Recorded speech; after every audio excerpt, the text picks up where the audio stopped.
Bueno, hasiko naiz aurkezten Asier Blas.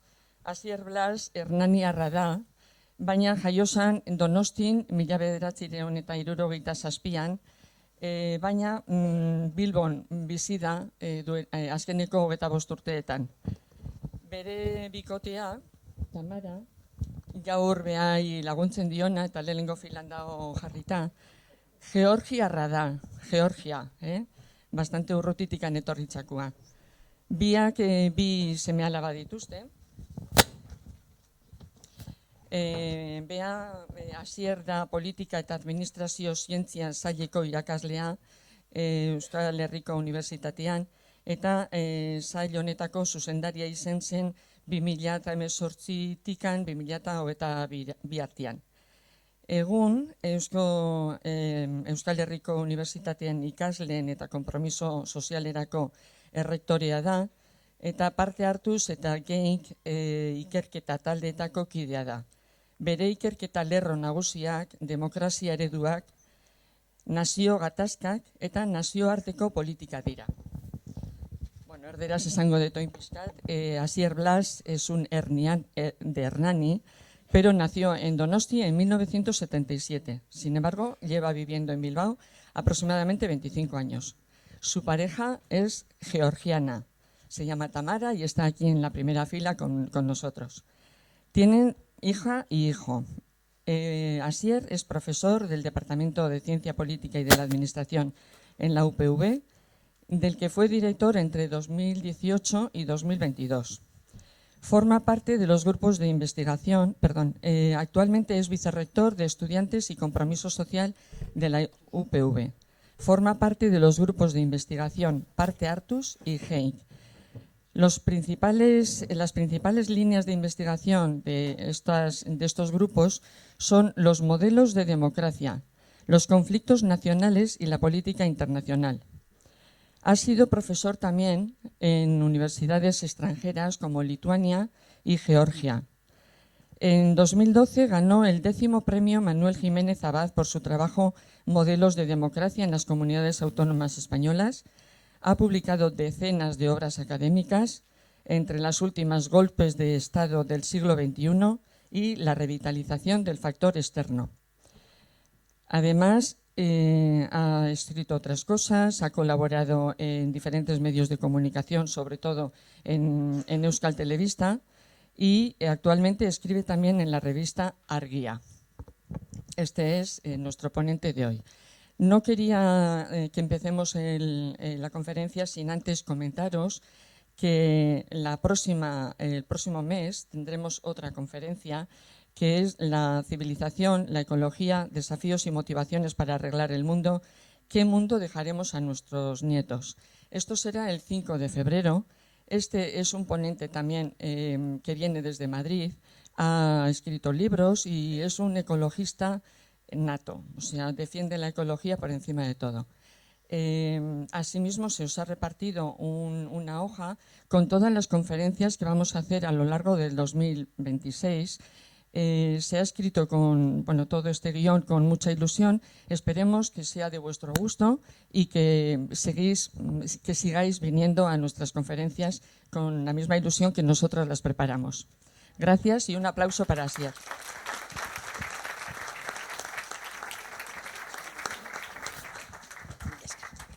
Mila esker, Lourdes, Mariasun eta zuek guztioi, gonbidapenagatik eta gaur hona gerturatzeagatik. Muchas gracias a todas vosotras, a todos vosotros, a Lourdes, a Mariasun por la invitación y por compartir un par de horitas esta mañana pensando un poco sobre geopolítica. Me han dicho que tengo que hablar un poquito, que haré la conferencia básicamente en castellano, pero de vez en cuando también meteré alguna cosita en euskera, ¿vale?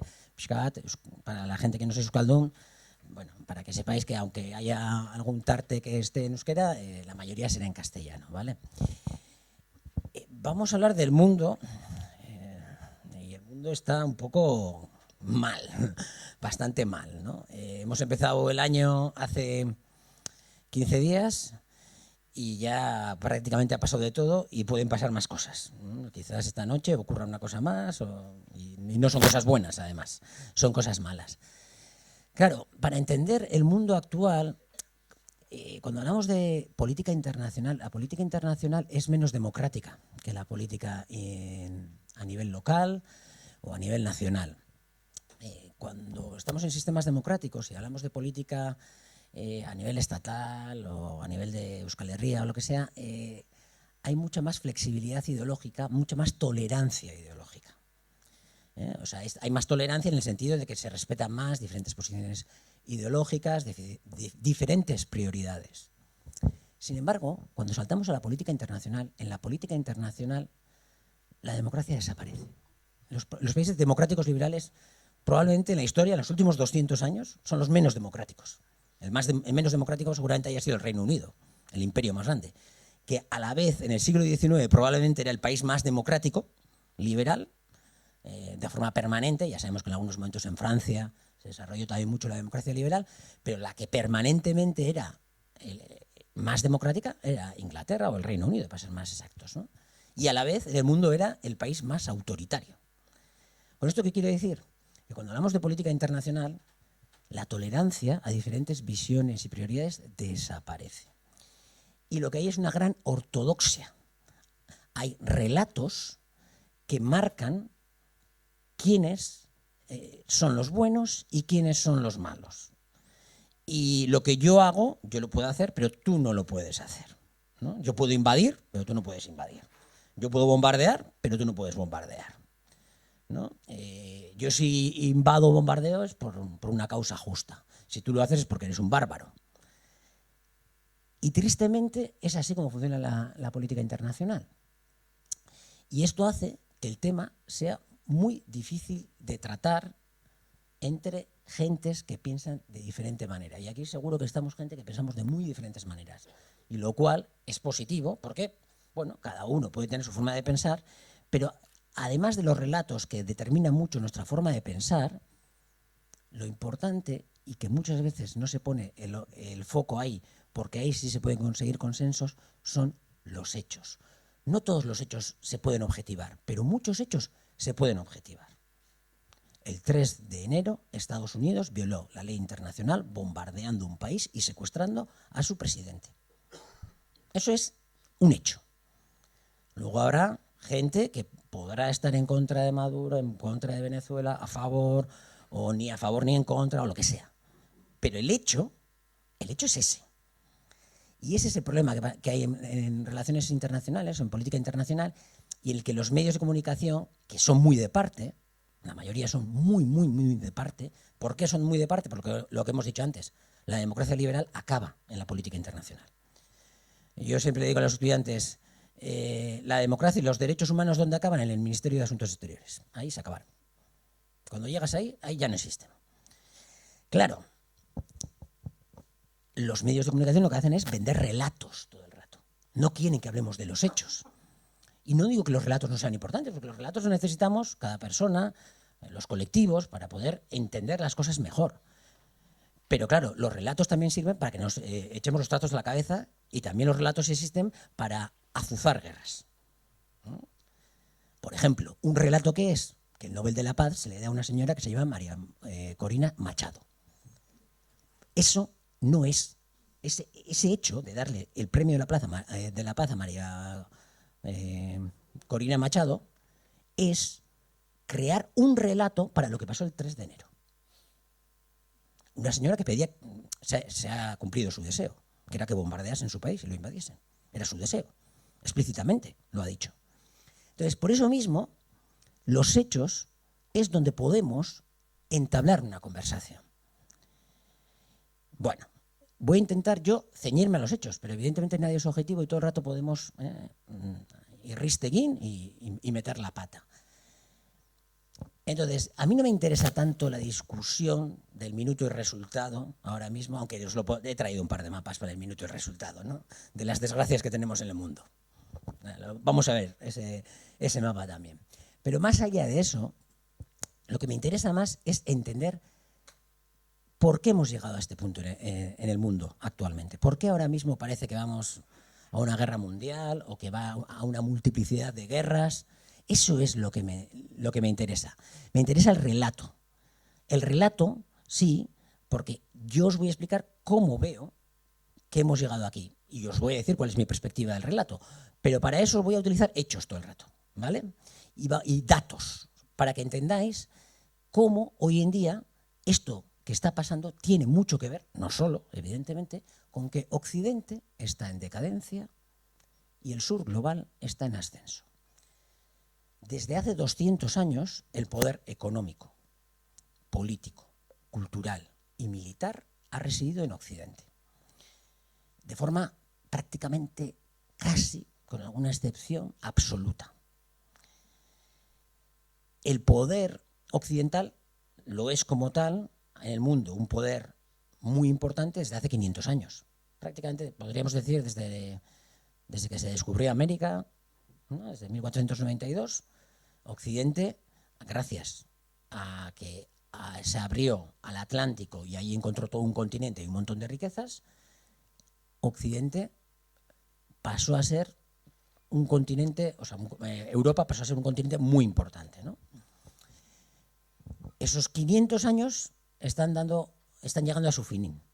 Tuvieron los últimos 200 años, fue su cenit, porque la gente, si preguntamos por la calle, la mayoría no sabe que hasta mediados del siglo XIX, la primera economía del mundo todavía era China.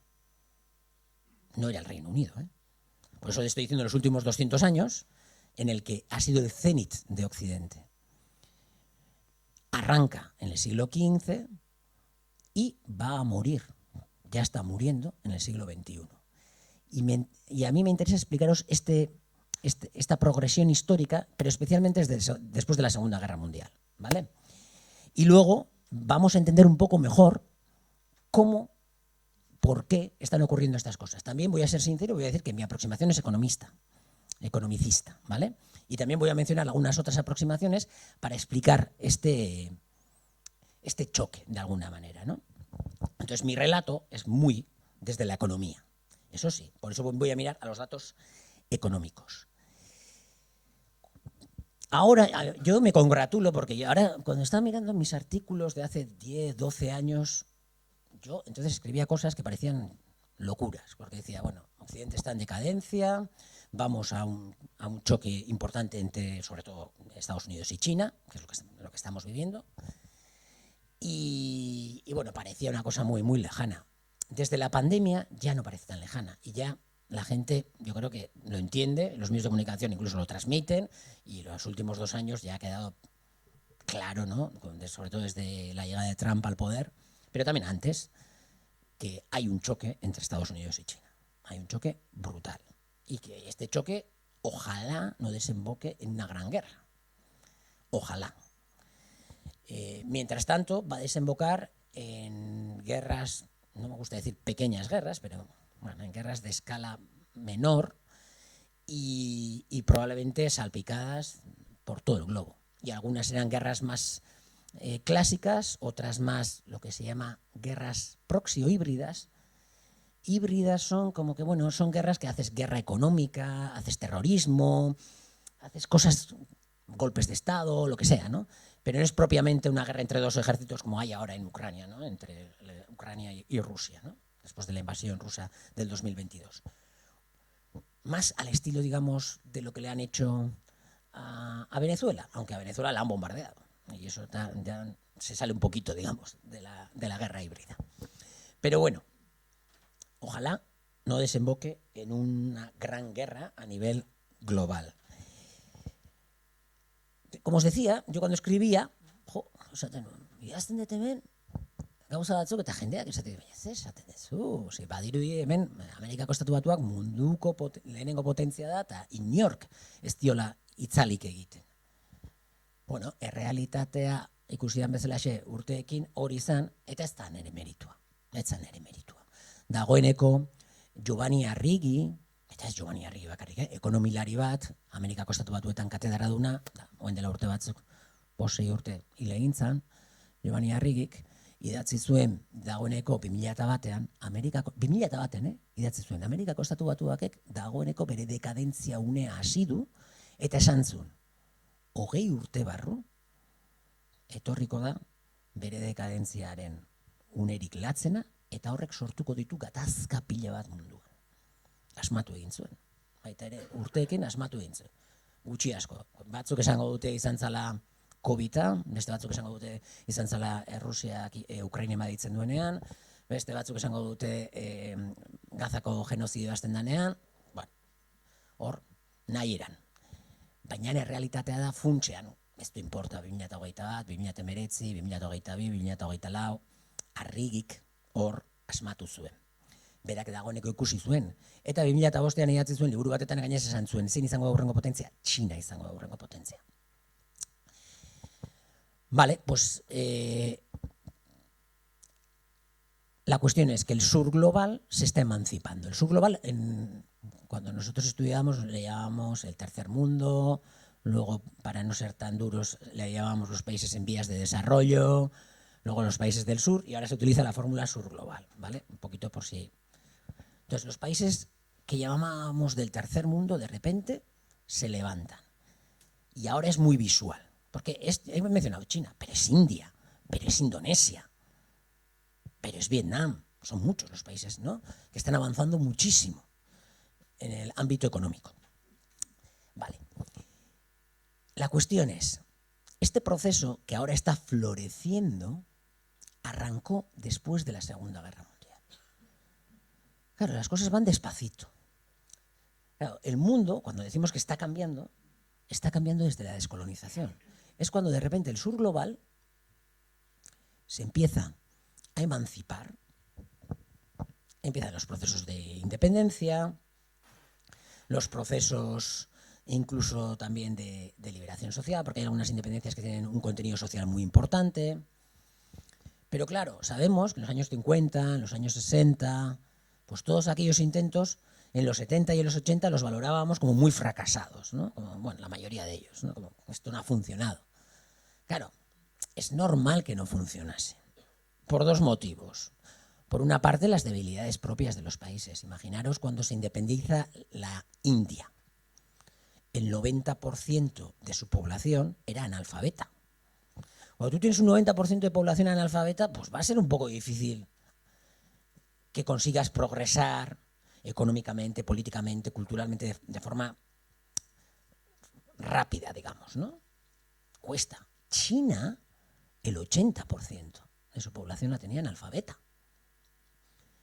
Claro, estos dos países, los más grandes del planeta, pues imaginaros cómo estaban en África, aquellos países que estaban emancipándose, ¿no? Este era un factor, las debilidades internas propias de los países, que además, en algunos casos, en el caso de China o la India, no, porque son civilizaciones y tienen un recorrido histórico muy amplio. Pero si vamos a África, en esos países, ¿qué es lo que ocurría además? Que se encontraban con fronteras que eran ficticias, que habían sido hechas con escuadra y cartabón, que eran las fronteras que dejaban las potencias coloniales, ¿no? ¿Y tú cómo cohesionas una población? Que además sabemos que tiene muchas debilidades económicas, de ámbito educativo, etc. Pues es normal que no tengas éxito, ¿no?, con estas circunstancias. Pero ese era un factor, no era el único. Había otro factor, que era que las colonias pasaron de ser colonias a ser neocolonias. Es decir, formalmente se independizaron, pero en realidad no eran soberanas. ¿Por qué?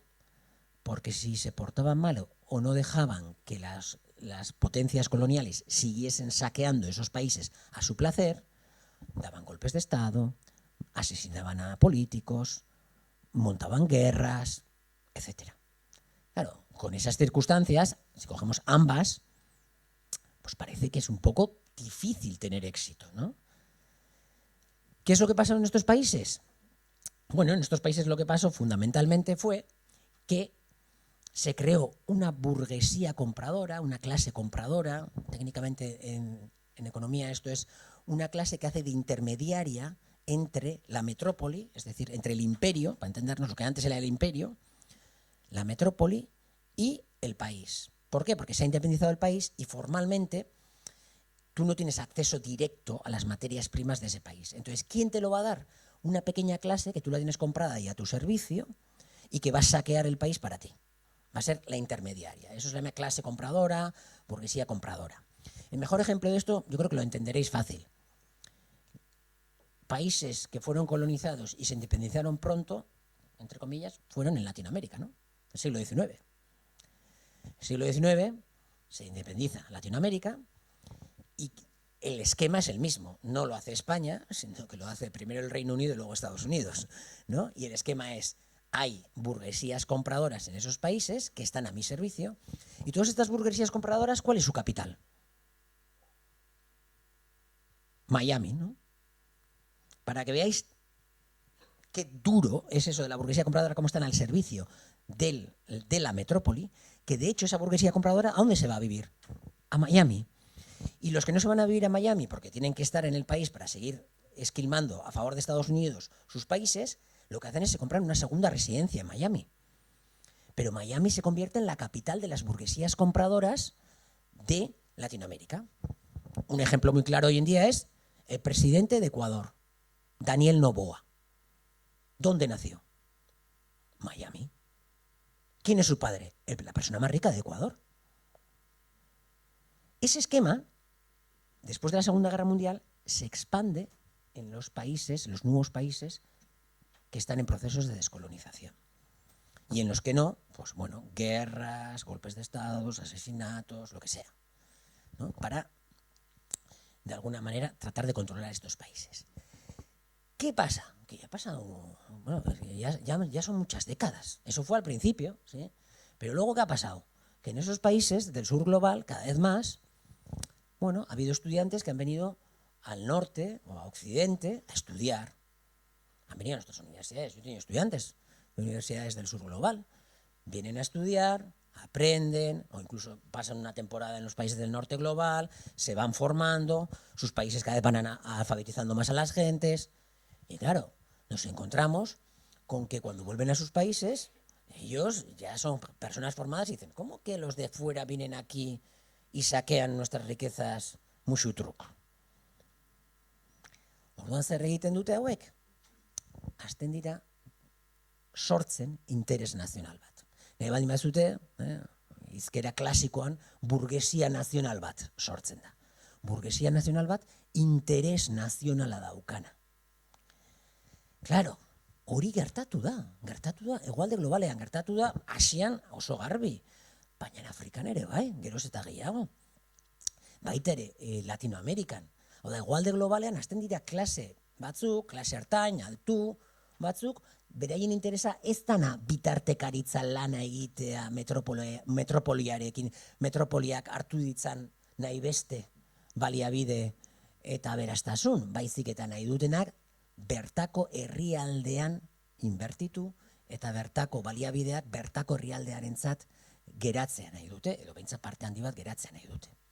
Bertako herrialdea garatu ahal izateko ekonomikoki. Eta hor talka bat sortzen da. Hay una confrontación entre la burguesía compradora y las burguesías nacionales incipientes, que además normalmente están apoyadas por las clases populares, ¿no? Y entonces hay una combinación de clases populares y burguesía nacional defendiendo el interés nacional.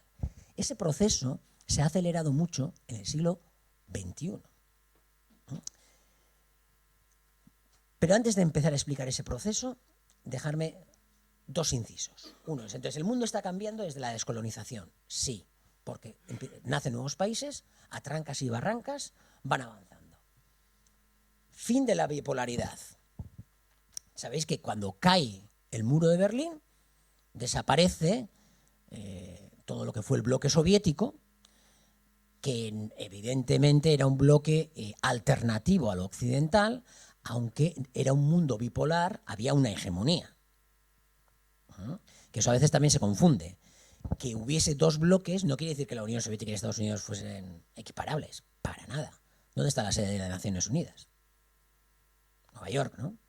Es una casualidad, evidentemente. ¿Quién organiza el mundo? Es verdad que cuando termina la Segunda Guerra Mundial ocurre una cosa que es una excepción, es ese intento no de democratizar las relaciones internacionales, pero al menos de poner un Estado de Derecho, una suerte de Estado de Derecho en las relaciones internacionales. Crear leyes internacionales. Estados Unidos y la Unión Soviética, básicamente, no solo ellos, pero ellos van acordando lo que es la creación de las Naciones Unidas y lo que es toda la legislación internacional, ¿vale? Entonces, cuando cae la Unión Soviética, ¿Qué se encuentra Estados Unidos? Que había ocurrido, se había organizado el mundo y todas las leyes haciendo un equilibrio de poderes entre las diferentes potencias, ¿no? Esto siempre ocurre. Y esto es un paréntesis también de politólogo. Después de una guerra, una gran guerra como la de la Segunda Guerra Mundial, o de grandes conflictos de todo tipo, revoluciones, transiciones políticas, etcétera, se crean documentos, ¿no? Documentos que son o de paz o una constitución. Y en esos documentos, ¿qué se trata de reflejar? La correlación de fuerzas de los diferentes intereses que estaban en pugna, ¿vale? Entonces, después de la Segunda Guerra Mundial, la estructura internacional de leyes responde a la correlación de fuerzas del panorama internacional. Pero en 1990 desaparece la Unión Soviética y esa correlación de fuerzas, ¡pum!, desaparece. ¿Esto qué quiere decir? Que de repente Estados Unidos se encuentra sola, prácticamente. China, sí, tenía la bomba nuclear y tenía capacidad de veto en el Consejo de Seguridad de las Naciones Unidas.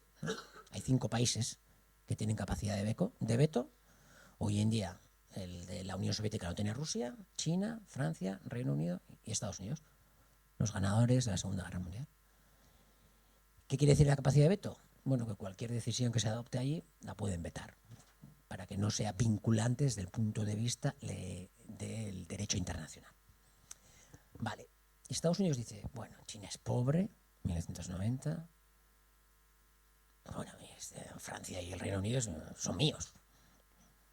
Vamos, ¿qué problema hay? Bueno, Francia entonces era un poco revoltosa, a veces intentaba ser más autónoma y tal. Bueno, sí, le podía molestar un poquito a Francia de vez en cuando, pero poco más. Pero el mundo lo controlaba. Era lo que llamábamos el mundo unipolar, los años 90. Y el mundo unipolar de los años 90, ¿qué es? Fundamentalmente es Estados Unidos expandiéndose. ¿Cómo funciona la economía? Cuando desaparece un bloque, el bloque soviético, de repente es maravilloso para Occidente. ¿Por qué? Porque de repente se abren un montón de mercados. ¿Cuál es la pugna política a nivel internacional? Bueno, ¿cuál es la pugna geopolítica a nivel internacional? ¿Por qué pugnan las potencias, los imperios en la historia? Básicamente se podría resumir en 3 elementos, que es valía videac, recursos, mano de obra, mercados. Mano de obra también puede ser tecnología, en su forma garaikide, en su forma contemporánea. Pero, ¿qué es lo que buscaban? Pues eso, básicamente recursos, oro, plata, luego petróleo, ¿no? Gas, lo que sea. Y luego, ¿qué es lo que busco? Mano de obra. En su día hasta cogían a los esclavos, ¿no? Como mano de obra, directamente. Y luego tú puedes hasta externalizar, ¿no? Nuestras empresas han externalizado mucho la producción. ¿Por qué? Porque utilizas la mano de obra que es más barata que está fuera, ¿no? Entonces, la mano de obra es muy importante. ¿Y la tercera cuál es? Tan importante todas, ¿eh? Todas son importantes. Mercados. ¿Dónde puedo vender yo mis productos? Y sin aranceles mejor. Claro, para que sean competitivos. ¿Y qué es lo que vemos? Que cae el bloque soviético y de repente para Occidente es una maravilla. Es mano de obra, además súper cualificada, los mejores me los llevo, vienen para aquí, mercados nuevos, nuestros vinos de Rioja en Moscú, en Riga, en donde sea, en Varsovia, nuestros metros CAF por ahí, ¿no? Que si Belgrado, que si no sé de dónde, ¿no? Que si Irizar vendiendo autobuses por todo ahí, claro, es maravilloso. Y Estados Unidos logra que el mundo fue en los años 90 cuando el sur global más relativamente se empobreció respecto al norte. Y el norte cuando más rico estaba. ¿Por qué? Porque se expandía, porque mandaba, pero no era suficiente para Estados Unidos. Estados Unidos tenía un problema. Y lo explica Paul Wolfowitz. Lo explica Wesley Clark, fue el comandante, os acordaréis, que realizó la Operación Tormenta de la Primera Guerra de Irak, de 1990. Él fue el encargado. Y luego él también fue el encargado del bombardeo de Yugoslavia en 1999. Fue candidato en las primarias presidencial del Partido Demócrata para el año 2008. Y él, en muchas entrevistas y tal, siempre explicaba además que, ¿sabes?, que aunque sea un militar, bueno, los estadounidenses son muy simpáticos y parece que todos son showmans, ¿no? Y lo podéis ver en YouTube, no tenemos tiempo para verlo, pero él lo explica como, pues eso, como si fuese un late night de estos estadounidenses, ¿no?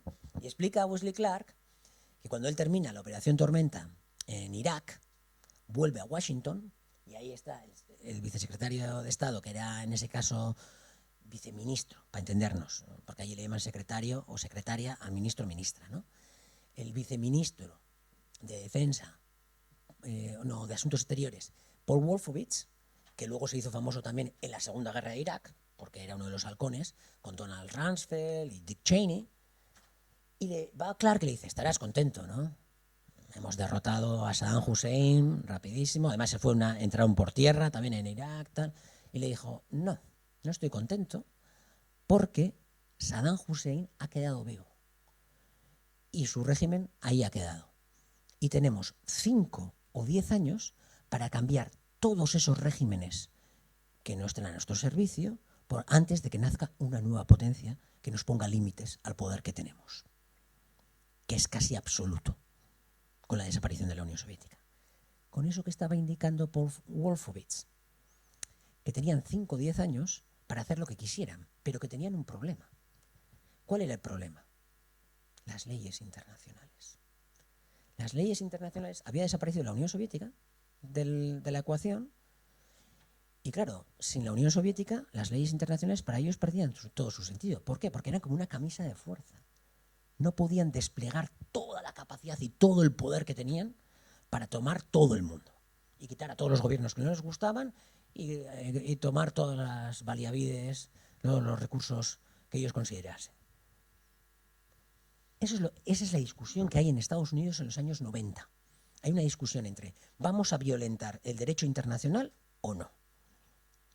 Esa discusión es muy importante porque es evidentemente que las leyes internacionales se violaban. Evidentemente. Ahí está Israel.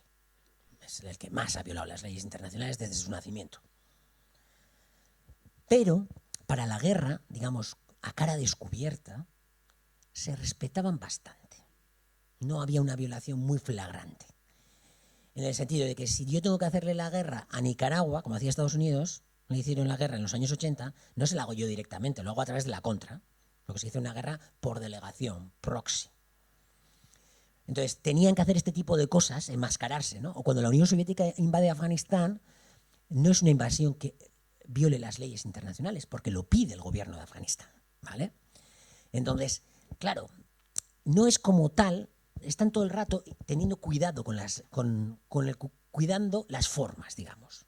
No el contenido, bueno, alguien puede decir, no, sí, pero al final el contenido viene a ser lo mismo. Sí, pero al menos formalmente las leyes internacionales trataban de respetarlas respecto a lo que tiene que ver con bombardeos, invasiones, etcétera, ¿vale? Y entonces esa era la discusión que tenían en los años 90 Estados Unidos, que tenían los brazos atados. Y los neocon, que escucharíamos muchas veces, neocon. ¿Qué querían los neocon? Al carajo con las leyes internacionales. Somos fuertes, podemos hacerlos, ¿por qué no lo hacemos? Ya está. Y había otras posiciones, sobre todo gente de la Guerra Fría, que curiosamente en la Guerra Fría habían sido tildados de muy, entre otros, el fundador de la CIA, y gente como Kissinger, ¿no? Que os acordáis del golpe de Estado contra Allende y tal, ¿no?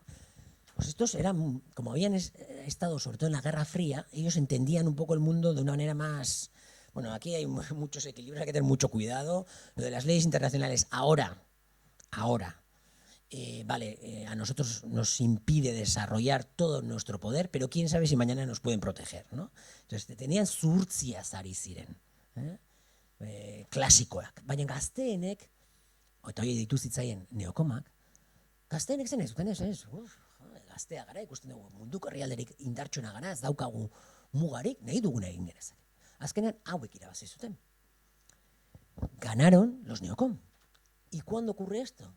El hito, y el hito para la historia de las violaciones del derecho internacional, es 1999, cuando la OTAN bombardea Yugoslavia contra las Naciones Unidas. Ese es el hito. O sea, a partir de ahí se abre la veda. A partir de ahí se abre la veda. Luego viene, ya sabéis, Afganistán formalmente no viola las leyes internacionales, porque ahí las Naciones Unidas da permiso a Estados Unidos, ¿no? Con el ataque del 11S y tal. Y entonces, luego otra cosa es que en Afganistán se han violado las leyes internacionales el resto de 20 años, ¿vale? Y ahora, pues ya sabéis, están los talibanes igual, como si no hubiese pasado nada, entre comillas. 20 años de guerra, muerte y destrucción. Pero formalmente la operación de Afganistán, la original, no viola las leyes internacionales. La que sí viola, por supuesto, es la de Irak.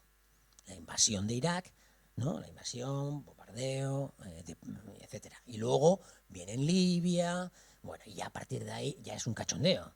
Porque no sé si sabéis que han tenido bases militares en Siria, Francia, Reino Unido, por supuesto Estados Unidos, violando todas las leyes internacionales. Y luego ya, pues ya sabemos, porque eso nos lo han recordado más veces, viene la invasión de Ucrania por parte de Rusia, y luego, pues bueno, ya ahora esto ya es un no parar. O sea, ya no podemos empezar a contabilizar, un no parar. Así se deciden. Pero ya veis cómo pensaba Paul Wolfowitz, ¿eh? Uy, cuidado. Cuidado que en 5 o 10 años alguien vendrá. No acertó, no fueron 10.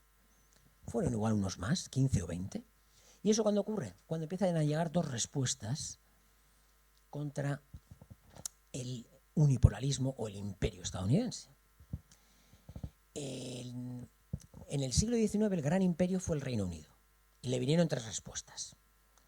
Que esas 3 respuestas contra el imperio británico eran, por una parte, de países colonizados, por otra parte eran países, potencias de segundo orden, ¿no? Que tenían fricciones con el Reino Unido, y la tercera era básicamente el movimiento de trabajadores, de los movimientos socialistas, etc. Esas 3 respuestas desembocaron en un periodo de violencia y guerras que van, según los diferentes autores, algunos van a decir desde el principio de la Primera Guerra Mundial hasta la Segunda, y algunos incluso lo extienden hasta la Guerra de Corea. O sea, hubo que esperar 30, 40 años para acabar con la hegemonía británica y con mucha guerra de por medio. Mucha. Luego ahí hay muchas veces se referencia, y hay un libro de Allison, de un politólogo estadounidense de 2015, en el que recoge la trampa de Tucídides, y que habréis escuchado igual mucho en los medios de comunicación. Trampa de Tucídides, para arriba, para abajo. Trampa de Tucídides. ¿Qué es eso? Bueno, eso es que ya en la época de Grecia se veía que para cambios de hegemonía, esos cambios de hegemonía solo ocurrían cuando había una guerra finalmente, que necesitaban de una guerra. En el libro Allison, que lo estudia, ciertamente no todos los cambios de hegemonía se han dado con una guerra, pero la mayoría sí, ¿no? Y por eso se le llama muchas veces la trampa de Tucídides. En el caso británico fueron 30, 40 años, pues en el caso estadounidense vamos a ver cuántos son. Pero que estamos en ello está claro, ya estamos en ello. En este caso no fueron 3, a partir del siglo XXI las respuestas contra Estados Unidos fueron 2, por parte del sur global y las potencias regionales. La ausente es la del movimiento de trabajadores, movimientos socialistas, lo que fuese. Entonces tenemos potencias regionales como Rusia, China, India, Brasil, que se van agrupando ¿en qué? En los BRICS, ¿no? Los BRIC primero, sin Sudáfrica. Luego en 2009 entra Sudáfrica, que es la potencia regional de África. Y luego además se ha ido extendiendo en los últimos años. Ahora está Indonesia y hay una serie de países que también están bueno, está Irán también en los BRIC, y además hay países asociados a los BRICS y se ha extendido muchísimo. Entonces viene una respuesta por parte de las potencias regionales y también por parte de las potencias del sur global, digamos, que son más débiles y tampoco llegan a ser potencias, sino que son países del sur global, sin más. ¿Cuándo se podría determinar el inicio de estas dos respuestas? Bueno, aquí como siempre, según los historiadores, buscarán diferentes hitos. En mi caso, el hito que utilizo, quizás porque es más cercano sabiendo castellano, es la llegada al poder de Hugo Chávez en Venezuela. 1988an Hugo Chávezek irabazten ditu hauteskundeak, 1989an botere hartzen du. Eta ordutik aurrera, bera eta gero, segidan, Latinoamerikan iritsiko dira soberanista asko boterera. Askotarikoak, kolore askotarikoak, sensibilidade askotarikoak. Bakizute, Lula, Evo Morales, Kirchner, Correa, eta abar. Joango dira etortzen. Pepe Mujica, eta abar. Vale. Guzti hauek, zer dute komunean? Eta gauza bera gertatzen da bestaldean. Putin iristen danean Rusiara, gero Xi Jinping iristen danean Txinara, Modi iristen danean Indiara, Indonesian berdin, eta abar. Inkluso momenturen batetan hasta Filipinas. Agintari superautoritari batekin, nola esan, Duarte, ustez zuela, Duarte, nahiz horretzen noen bere izenaz, baina honek ere, oso autoritarioa zen. Baina, guzti hauek zer dute komunean? Askotariko ideologiak dituzte. Baina dutena komunean da soberania. Zer egiten dute? Beraien baliabideen gaineko kontrola berreskuratzen saiatzen dira. Hori da bilatzen dutena. Es decir, antes lo que saqueaban desde el norte casi gratis, ¿qué hacen estos países? Voy a tomar el control de mis recursos. Y con eso solo, ¿qué hacen estos países? ¡Pum! Un gran salto. Solo haciendo eso, El salto, igual vamos a ver ya un poquito de datos, un salto que creo que es útil para entenderlo, es el que dan países como los de Latinoamérica o Rusia. China ya venía, porque todos ellos, hay una diferencia en los países del sur global. Hay países que intentan mejorar su situación económica recuperando el control sobre sus recursos naturales y otros lo hacen, sí, recursos naturales los controlo, pero sobre todo se basan en la industrialización, que es el caso de China, ¿no? La transferencia de conocimiento desde Occidente a China a través de la deslocalización de las empresas, que esa misma lógica va a empezar a operar también en toda Asia-Pacífico, cada vez más, ¿no? Entonces son dos estrategias diferentes, quizás porque también es verdad que desde el punto de vista de los recursos, aquí no pesa tanto los recursos en la economía, y en estos, Asia Central, Eurasia y lo que es Latinoamérica sí que pesa mucho más. Y además tampoco hay una estrategia ahí de deslocalización allí, entonces no llega el conocimiento tecnológico de igual manera. Yo siempre pongo un ejemplo pequeñito, pero que es muy significativo para entender este proceso. Evo Morales, cuando llega en Bolivia al poder, ahí el gas es muy importante, llega y le dice a Repsol, oye, tenemos que renegociar los contratos. Y Repsol dice, no, están vigentes. ¿Qué renegociar? Cuando se acaben, pues ya se negociarán. Y dice, bueno, si no renegociamos, pues nacionalizo. Y se sientan en la mesa. Repsol pagaba el 15% de beneficio de la explotación del gas. El 15% de los beneficios era para Bolivia. Se levantan de la mesa.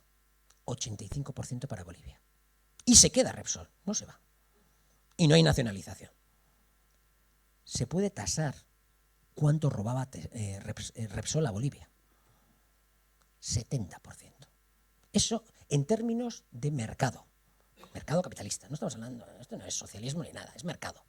70% le estaba robando a Bolivia, gracias a las burguesías compradoras, a la clase compradora. Pero cuando la clase compradora desaparece de la operación, ahora vamos al mercado. Y además, ¿qué va a pasar en el mercado? Que cada vez más va a haber otros compradores. Y entonces oferta y demanda, porque va a entrar China en el mercado también, por ejemplo. Y es cuestión de oferta y demanda. Y los precios van a subir. Y empiezan a subir. ¿Y qué es lo que pasa? Año 2005. Lo que veis en azul es lo que se conoce la triada Occidente. Vamos. De $4, el Producto Interior Bruto, no estoy hablando de la riqueza global, por supuesto que mucho más tiene Occidente. 2005. De $4 que tiene el mundo, el Producto Interior Bruto del mundo, $3 eran de los azules y 1 del resto del planeta. 2010, de $4 pasa a 2. En 5 años pierde el 33% del Producto Interior Bruto Occidente. El 33%. ¿Y esto qué hace? Te enfada, ¿no? Mucho. ¿Y qué haces? Gaddafi. Vamos a empezar por Gaddafi. Que además no quería vender su petróleo no en dólares. ¿Cómo es esto posible? Bueno, yo creo que con este ejemplo, no me voy a extender más, se entiende ese proceso. Y vamos a ir poco a poco ya aterrizando en nuestra época, ¿no? Y a partir de ahí, ¿qué es lo que tenemos? Claro, lo que tenemos es que, como decía, crece mucho el sur global y empieza una lucha muy fuerte entre países productores y países financiarizados. Vamos a ver un poquito de economía. Giovanni Arrighi, que antes lo he mencionado. Giovanni Arrighi explica, uno de sus trabajos es explicar cómo se construye la hegemonía económica, ¿vale? Y él estudia desde la Edad Media, bueno, desde el siglo XV, perdón, hasta nuestros días, cuáles han sido los hegemones. Primero, la hegemonía fue genovesa, hispano-genovesa, podríamos llamarle, ¿no? Los hispano-genoveses, o sea, eran los genoveses los que tenían la hegemonía, pero gracias a España, que le ponía el ejército y le traía las riquezas de América. Si habéis estado en Génova, veis que hay los palacios del siglo XV y XVI, preciosos, ¿no? Todo eso es el dinero que sacaba España de ¿dónde? De América. Y acababa en Génova. No solo en Génova, pero sobre todo en la península itálica y sobre todo en Génova. Y eso hizo que Génova se convirtiese en el hegemón, era el primer hegemón capitalista histórico. ¿Y esto por qué ocurría? Porque ¿qué es Italia? Italia, no tengo un mapa ahora mismo, pero Italia es como un portaaviones en medio del Mediterráneo, ¿no? ¿Dónde está la civilización en entonces? La civilización, la riqueza, el desarrollo, la industria de aquella manera en aquellos tiempos está en Asia. ¿Quién es el país más rico del mundo? China. ¿Quién produce cosas? China. En inglés se le llama China, ¿no? La porcelana. Entonces había que traer, y las caravanas, ¿no? La ruta de la seda, traían todas esas riquezas. ¿Quiénes eran los bárbaros? Los europeos. Probablemente eran unos sitios más pobres del planeta. ¿Quiénes se libraban de eso? Los que estaban en el Mediterráneo. ¿Por qué? Porque las caravanas de los árabes que traían de China desembocaban en el Mediterráneo. ¿Y qué era Italia? Por eso en Italia la moda y el buen gusto, ¿no? Tiene mucha fama, ¿no? ¿Por qué es? Porque cuando el resto de los europeos eran unos bárbaros, evidentemente también por Roma, pero en la Edad Media sabéis que viene, aquí le decimos que es la época negra, ¿no? Viene la oscuridad de Europa, no al resto del planeta. Lo que pasa es que nosotros hablamos de Europa como si fuese todo el mundo. Pero Italia se libró. Se libró porque es el portaaviones que está metido en el Mediterráneo, las caravanas llegaban hasta Siria y de Siria por barco llegaban cosas que luego ellos podían distribuir por Europa. Por eso son grandes mercantes, ¿no? También, o sea, está muy enraizado en su cultura. Entonces esa la hegemonía genovesa, pero gracias a España, que claro que le tenía que comprar todo lo que venía ahí de Asia, ¿no? Y entonces le estaba dando todo el oro, la plata, y venga, toma. Y ellos acumulando. La segunda fue la holandesa, la tercera fue la británica y la cuarta fue la estadounidense. Entonces estudia estas 4, ¿no? En línea. Vale. Y él dice, ¿cómo nacen y mueren esas hegemonías? Vamos a ver. Dice, hay como 5 pasos. 5 pasos. Primero, pues tú creas empresas o creas productos y empiezas a vender y eres bueno en ello. Bueno, entonces, vendes, o sea, encuentras mercados, tu producto lo vas colocando y empiezas a tener beneficios, ¿no? Pero tú básicamente, ¿en qué se basa tu fortaleza? En que produces y o vendes, ¿no? Segundo momento. Ostras, el dinero que entra ya es bastante. Empiezo a ganar dinero del dinero.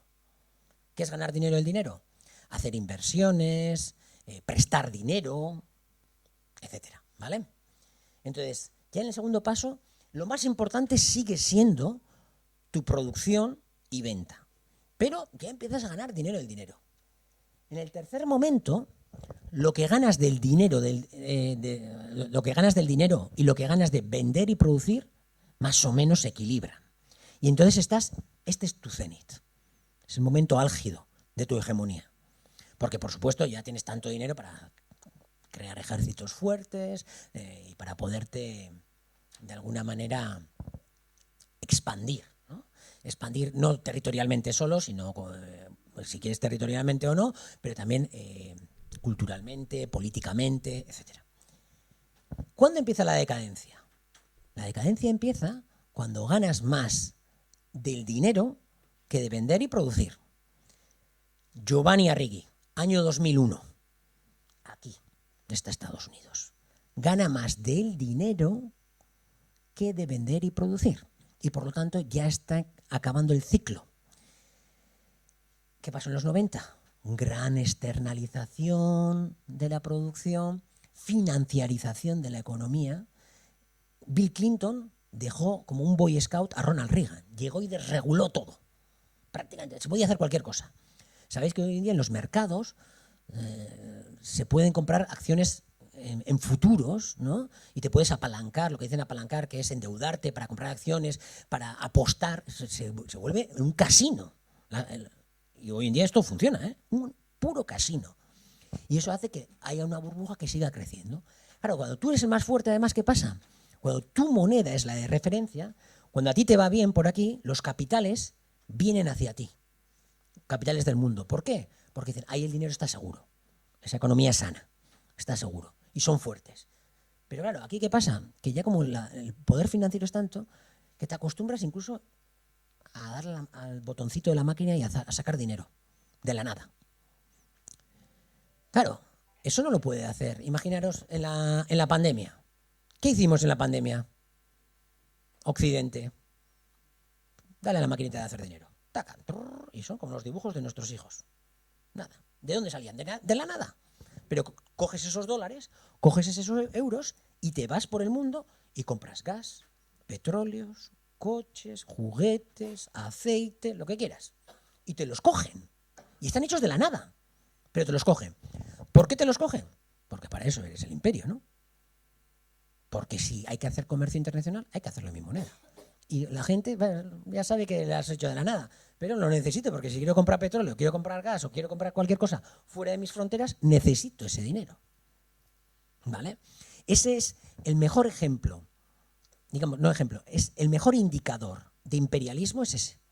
Cuando tú puedes hacer dinero de absolutamente nada y te lo van a coger.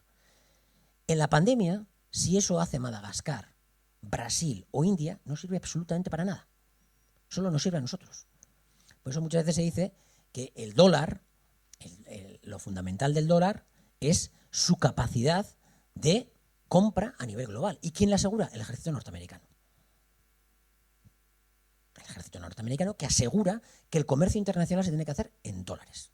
Petróleo, gas, sobre todo los más importantes. Porque hasta 1971 sí que era un patrón urre dólar. No? Baina urre dolar patroiarekin bukatu zuen Nixonek, eta ordutik aurrera zer izan zuten, bueno, egingo duguna da lotu petroleoarekin. Petroleoarekin ez dago lotuta formalki. Nola lotzen duzu petroleoarekin? Ziurtatuz nazioartean petroleo salerosketa bakarrik egingo dela zure monetarekin. Eta ez daka denborarik, zuei esplikatzeko, euroa zein lotuta dagoen dolarrarekin. Baina oso lotuta dago. Euroak behar duen finantziazioa Amerikako Estatu Batuetako Banku Zentralak ematen dio. Erreserba Federalak ematen dio. Nahi baldin badu bihar bertan bukatzen du euroarekin, Amerikako Estatu Batuak. Osea, nolait euroa da subsidiarioa dolarrari. Horregatik dolarra hitz egiten dugunean, euroa oso lotuta dago berarekin. Edozein kasutan, horrek ez du esan nahi, parekideak direnik edo dagoenik cambio finko bat, ez dago noski. ¿Y cuándo ya Giovanni Arrighi, 2001? Se viene el caos. Y el caos vendrá en el 5. ¿Cuándo es el caos? Cuando fundamentalmente tu riqueza, ¿de dónde proviene? Proviene del dinero. y no de la venta y producción. Hoy en día, en Occidente, ¿qué producimos? Eau de Chanel, cremas para las arrugas, ¿no? Este tipo de cosas. Ahí sí que somos punteros, sí, sí. En coches no, por favor. No, por favor, aranceles por aquí y por allá, que nos vienen los chinos y a pesar de todo venden los chinos, ¿no? Que están entre los coches más vendidos ya en el Estado español, con todas las trabas. Pero si pensáis, hoy en día Occidente produce muy, muy poco. Europa, olvidaros, es un desastre. Europa vive subsidiada. Una cosa que éramos buenos, microchips, que estaba en Holanda. Y Estados Unidos le dice un momento, se acabó lo de los microchips. Esto de venderle microchips a China, y China no hacía esos microchips porque se los proveía bien Holanda, por lo tanto no se metió en eso. Estados Unidos le dijo a Holanda, se acabó, no vendas más microchips a China, y entonces China, ¿qué ha hecho? Su propio microchip. Y ya pronto va a ser la bomba. Y entonces lo que teníamos, digamos que era, si pensáis, en el mundo, incluso en el cibermundo, Europa no tiene sus redes sociales, no tiene sus páginas web de referencia, no tiene nada. Está totalmente subalternizada por Estados Unidos. Y Estados Unidos también, desde el punto de vista, está aquí. No tanto como nosotros, porque lo nuestro es una cosa muy, muy grosera, pero va camino. Lo que pasa es que Estados Unidos está mejor. Está mejor porque tiene industria, tiene más industria, tiene más músculo, su población es más joven, porque esto también tiene que ver con la demografía, ¿eh? Y claro, la situación es mejor para Estados Unidos. Sin embargo, está aquí. Y por eso estamos en esa convulsión. ¿Y qué están intentando? Revertir, ¿no? Todo el rato están intentando revertir lo de los aranceles, que quieren industrializarse, quieren volver un poquito hacia atrás, ¿no? Que no acabemos de caer, por favor, vamos un poquito hacia acá. Igual no vamos a llegar aquí, pero al menos hacia aquí, ¿no? Y una de las cosas que tiene, unos problemas que tiene es la moneda, lo que decíamos con el dólar. ¿Qué pasa con el dólar? ¿Por qué estas guerras? Estas guerras y esta obsesión por controlar ahora Greenland, ¿no? Groenlandia. Porque en los últimos años, el sur global, los BRICS, que hoy en día, desde el punto de vista económico, si vemos, a ver si tengo aquí una gráfica. A ver, un momentito. Bueno, la tengo más adelante, pero bueno, da igual. Por esta misma también vale. Ahora mismo el sur global no para de crecer. Y claro, como no para de crecer, ¿qué intentan de forma tentativa de vez en cuando? ¿Y si nos vendemos en nuestras monedas? ¿Y si creamos una moneda de intercambio común? Claro, esto enfada mucho a Estados Unidos. Y a continuación viene con la izcora. Pero lo intentan. Y se ha desdolarizado mucho la economía. Hoy en día, el peso de las reservas de dólar a nivel global ha bajado al 40%, menos que nunca, cuando solía estar hace 10 años más o menos alrededor del 70%. ¿Esto qué hace?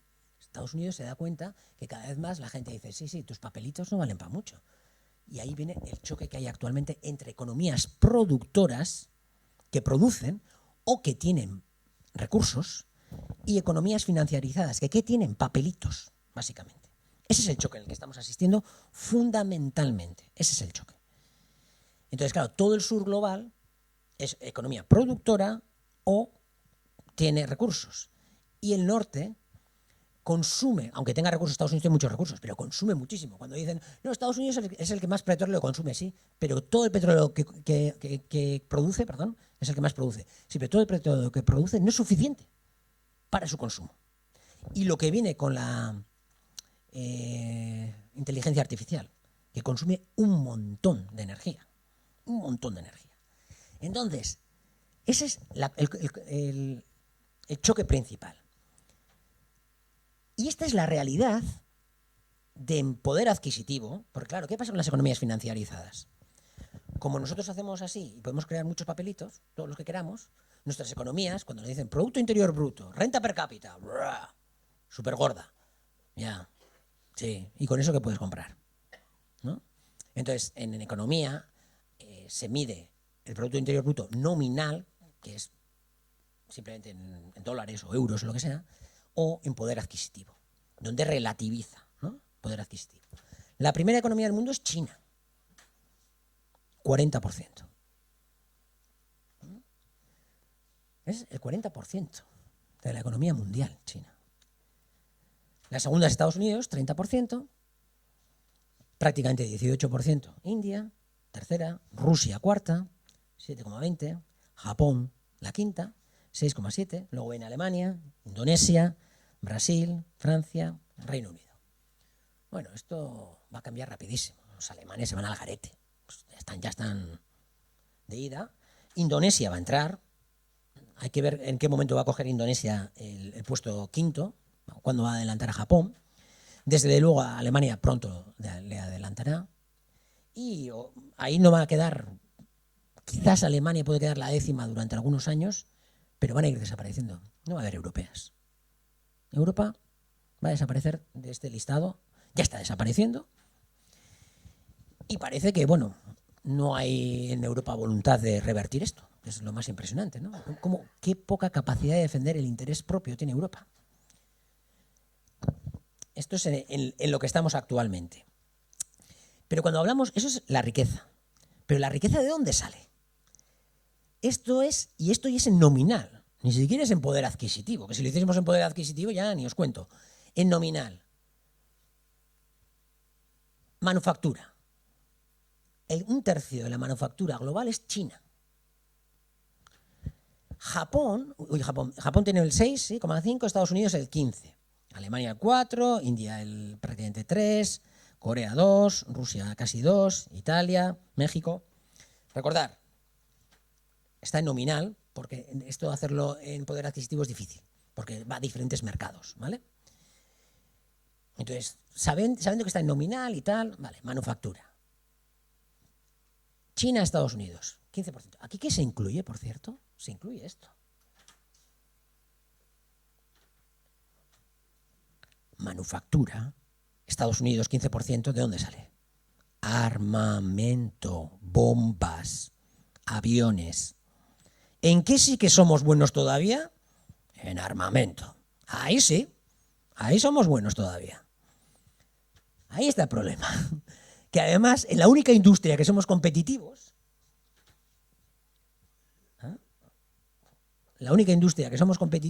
Occidente, es la industria de la muerte. Entonces, ¿qué nos interesa? Muerte, ¿no? Y además sabemos que si se desarrolla la industria de la muerte, se pueden desarrollar otras industrias en forma paralela. Tristemente ha sido así en la historia. Mucha industria se ha desarrollado a través de...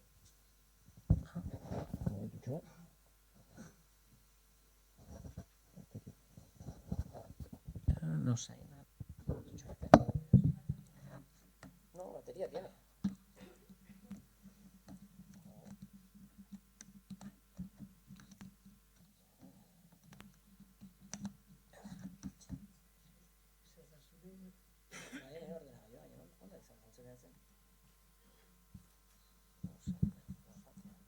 Bueno, esto importa, Mayer Gaudé. A ver, bueno, tenía aquí otras gráficas también muy significativas, porque hubo un momento en el que pensábamos que nos íbamos a librar con una cosa. ¿Cuál era esa cosa? La economía verde. Pensábamos, la economía verde nos va a librar. Entonces, por eso vamos a impulsar, ya sabéis que la descarbonización de repente ya no es una prioridad. Y lo de los coches de combustión 2030 ya no, ¿eh? Ya no, que si en 2030 coches de combustión tienen que desaparecer, pues va a ser todo chino. Y ya se ha retrasado oficialmente a 2035. Y lo que te rondaré Morena. Habrá que verlo. Claro, porque pensábamos en un momento, allá por 2017, 18, bueno, pero ¿en qué somos buenos todavía? En energía limpia, en economía verde, ya no. Bueno, aquí tenía una gráfica donde se ve, China está copando en esto todo. Más del 90%, la diferencia es más grande en la economía verde que en la economía normal. Más del 90% en muchos sectores están controlados por China. Bueno, hay que decir energía solar, energía eólica, todas las materias que se necesitan para poder desarrollar una economía verde. O sea, ahí sí que no tenemos nada que hacer. Nada, absolutamente nada que hacer. Claro, la situación en ese sentido es muy preocupante. Si miramos a la producción, es una pena que voy a intentarlo otra vez, porque claro, algunas gráficas sí que son muy...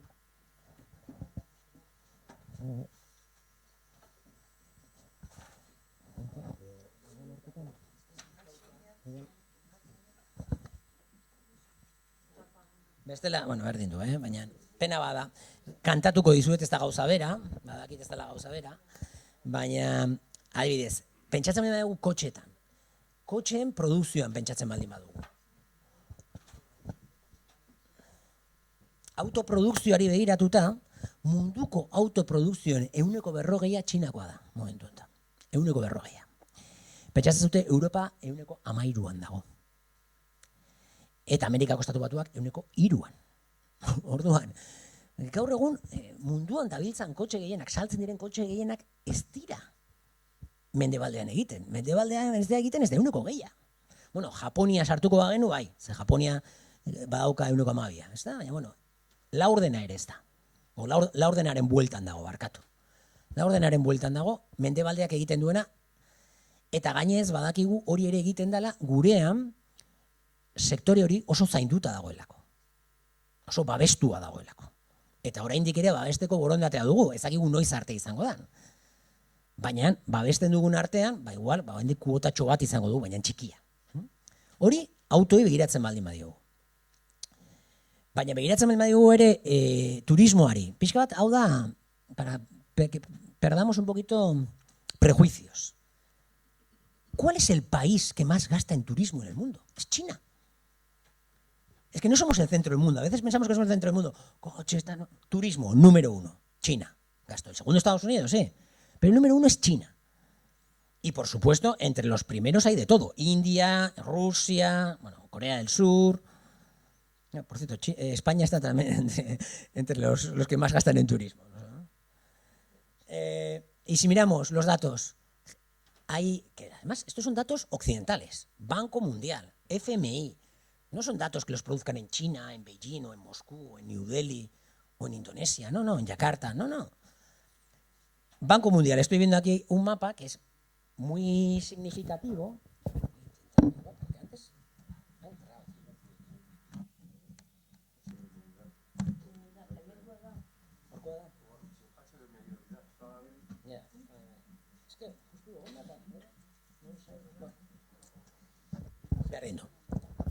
Número de gente viviendo en extrema pobreza. Es un mapa muy bonito, porque no tiene nada que ver con lo que pensamos con Occidente. Claro, pones el mapa y gente viviendo en extrema pobreza, pues donde no hay extrema pobreza, no es Occidente. Bueno, Canadá sí, ¿vale? Estoy viendo en Occidente estaría Canadá, está Francia, está Escandinavia, y a partir de ahí está Europa del Este, Rusia, Kazajistán, Mongolia, China. España no, claro. Y el porcentaje de extrema pobreza, empiezas a encontrártelo, sí, vale, ya sabemos que en África aparece bastante, sí. Pero están bastante bien situados en extrema pobreza Estados Unidos, por ejemplo, toda Latinoamérica, España también está bastante bien situada, etcétera, etcétera. Entonces, el mapa lo veríamos, el de extrema pobreza, y países que pensamos que tienen que tener más extrema pobreza que nosotros, resulta que no tienen. Porque el mundo ha cambiado mucho y está cambiando un montón. Si miramos también, a ver cómo traduzco esto, average personal wealth, la riqueza personal de cada persona, comparando Estados Unidos y China. El 50% más pobre, o sea, es decir, el 50% de la población, digamos, que va de 0 a 50, en China y Estados Unidos, ¿qué es lo que ha pasado? Que en China tienen más del doble de riqueza de media que los estadounidenses. Es decir, random, un chino es más rico que un estadounidense. Así, ausaz. Eso tampoco lo acabamos de entender. Y son 1.500 millones, por cierto, que no son 300. Entonces, de esos 1.500 millones, 750 millones y 150 millones en Estados Unidos, la otra mitad, comparamos y la riqueza media es en Estados Unidos 3.216 euros y en China 6.533. Es decir, la doblan los chinos. La doblan. la riqueza personal.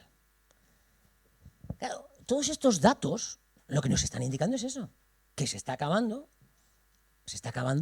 la hegemonía occidental en la economía, está claro, pero también esto se está trasladando a la política, a la militar está por ver, porque es donde es más fuerte, y también la cultural, sobre todo la cultural también. Y luego hay una cosa que muchas veces se dice de China, ¿no? Pero en China hay muchos ricos, sí, en China hay muchos ricos, pero también, según el Banco Mundial, cogiendo por regiones el mundo, el país que menos desigualdades tiene en riqueza, no en ingresos, sino en riqueza, es China. O sea, la región, porque ahí está Norteamérica, Europa, China, Latinoamérica, Asia-Pacífico, India y África. Y China es el país que tiene un índice de Gini, es decir, el que mide la desigualdad, más pequeñito. Luego está Europa, ciertamente, pero el más pequeño lo tiene China. Sí. China tiene un índice del 70, Europa mide la riqueza, no los ingresos. Y 80 tiene Europa, que es el segundo. Claro, esto también rompe estos esquemas que nos están vendiendo. Y aquí el cambio es en todos los ámbitos. O sea, es como... En fin, para decirlo de una manera un poco sencilla, lo que ha pasado en Occidente es que el abuelo creó una empresa, la puso funcionando, funcionaba muy bien, el hijo vino, la mantuvo y el nieto ha venido, la nieta ha venido y se la ha fumado. Y se la ha fumado es darle a la maquinita del dinero, dejar de producir, es externalizar, es...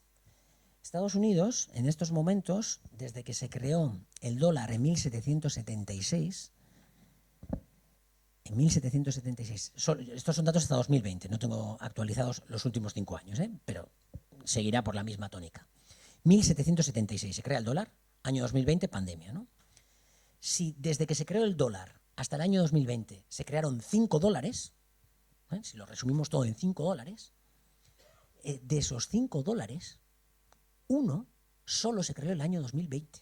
Es decir, el 20% de la masa monetaria del dólar se creó solo en el año 2020, de 200 y pico años de historia. Esto lo que demuestra es impotencia, claro, porque no tienes otra herramienta. Y la gente te los coge, pero cada vez te los coge menos, porque claro, una cosa es que tú seas el sheriff, ¿no? Y otra cosa que... Otro dato sobre... bueno, no, este es de Estados Unidos, las clases medias era un dato importante igual para entender también la decadencia interna de Estados Unidos, ¿no? Que de alguna manera el 1% más rico de Estados Unidos ha superado ya en su riqueza a lo que es la clase media estadounidense. El otro, clase media entendía el 49% que está por encima del 50%, ¿no? Y eso no había pasado en Estados Unidos hasta el año 2021. Siempre el 49% que está por encima del 50% tenía más que el 1%. Ya no. Entonces, y los índices de mortalidad entre la gente joven en Estados Unidos han crecido cantidad. Ya sabéis también que la esperanza de vida en Estados Unidos también está retrocediendo, ¿no? Y luego si venimos a Europa, hay... Uy, va a torre o ez da torre? Cachis, hortxe dago... Pena. Hementxe daukat gainez, grafika hau da Europakoa. Eta hori da guk ez duguna ondo ulertzen ere bai, Europa, batzutan. Eta hori nire aserratu egiten hau. Aserratu egiten hau, ze Europak ez ditu defendatzen bere interesak. 2008an, gutxi asko, laburtuz, Eurogunea, ez Europar Batasuna, Euroguneak zuen barne produktu gordina, Eurogunearen ekonomiaren tamaina barkatu bai, 2008an Eurogunearen ekonomiaren tamaina zan Amerikako Estatu Batuetako tamainaren antzekoa. Iaia berdina. Biak berdina, 2008an. 2023ako Amerikako Estatu Batuak bikoiztu egin du Eurogunearen tamaina. Bikoiztu egin du. Eta Eurogunean gaine sartu dira tartean herrialde batzuk. Orduan, handiagoa da berez, orain Eurogunea. Eta ale ere, bikoiztu egin du. Orduan, karo, honen aurrean, Europak eman duen erantzuna, nahiko patxala izan da. Eta momentu honetan daukagun egoera, oso kezkagarria da alde horretatik. Pixka bat bukatzeko, eta zuei hitza emateko. Europari buruzko hausnarketa bat egin edet, eta hau agian, ya ez da inbeste, querría hacer una hausnarketa, una reflexión sobre Europa, para que entendamos un poco en qué momento histórico está Europa. Geopolíticamente está claro que Estados Unidos tiene identificada claramente quién es, ¿no?, su rival principal, que es China, ¿no? Va a competir con Europa. O sea, va a competir con China. Pero para esto, todo el rato lo que llevamos es de preparativos. Los preparativos están tomando tiempo y muertos. El primer preparativo que hubo era, bueno, vamos a competir con China. ¿Cuál va a ser nuestra apuesta? Vamos a intentar subalternizar a Rusia, y si subalternizamos a Rusia, de ahí podemos conseguir un montón de recursos económicos. Mercados no, porque los mercados más o menos los tenía, pero bueno, recursos económicos que nos pueden servir para fortalecernos, ¿no? Y si volviésemos a la situación de la época de Yeltsin de los 90. Porque claro, Rusia puede ser muy, muy mala, pero la realidad es que el país de Europa que más ha crecido económicamente desde el año 2000 hasta la actualidad es Rusia. Ya habéis visto, es la cuarta economía del mundo. ¿Cuándo ocurre eso? Cuando, lo que os he dicho, ¿no?, cuando van retomando el control sobre sus recursos naturales. En los años 90, Rusia no controlaba sus recursos naturales.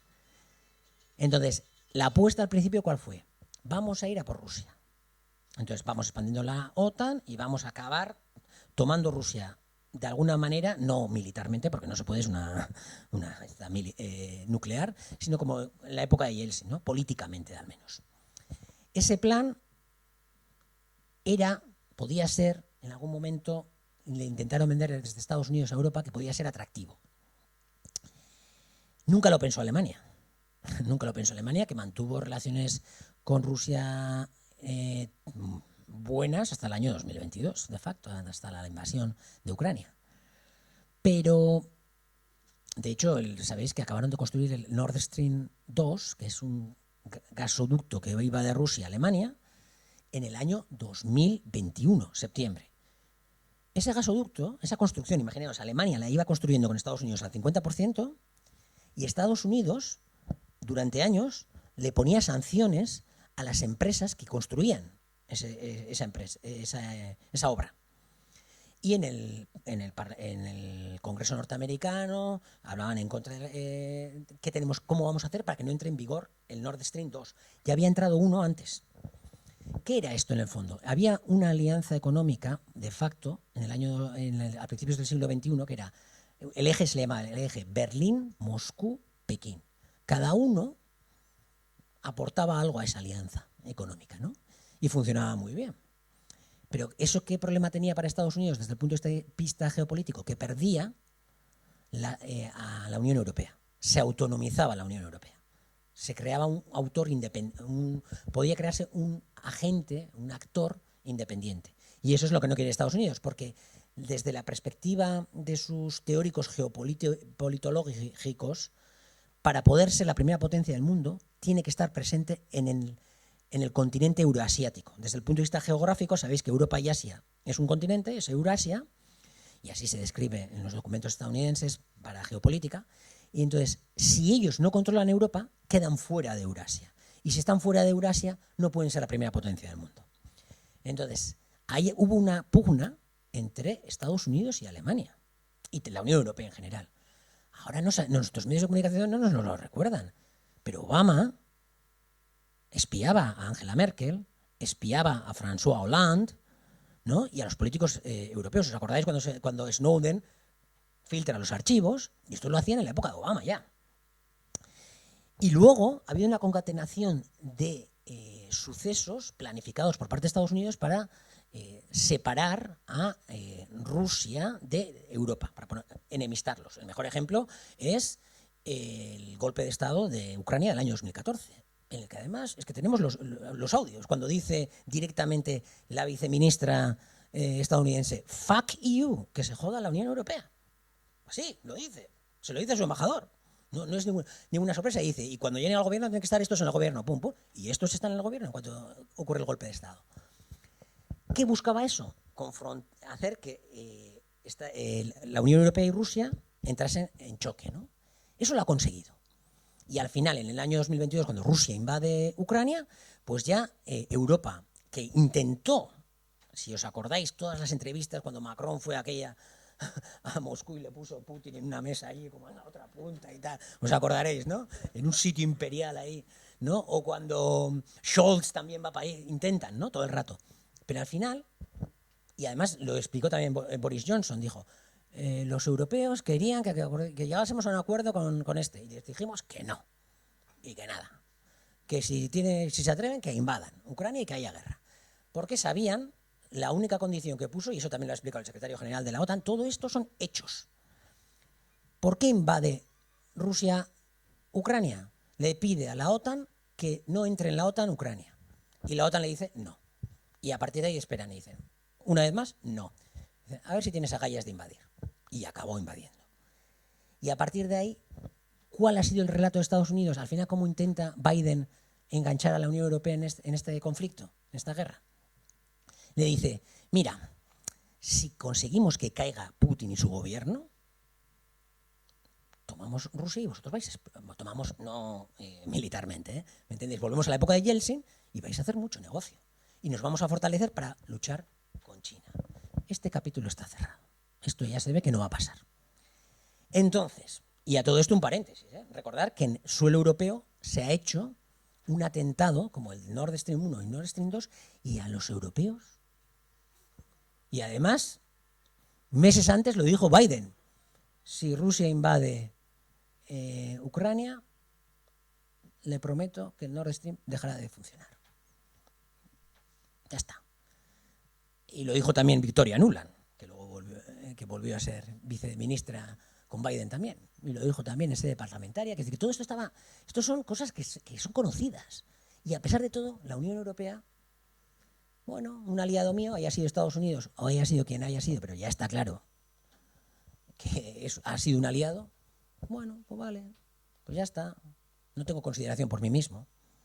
¿No? ¿Qué consideración tengo por mí mismo si coge Trump, te lleva a su campo de golf en Escocia, te dice que me vas a dar no sé cuántos millones de ayuda, te pongo un 15% de aranceles y tú no me pones aranceles y además me aplaudes?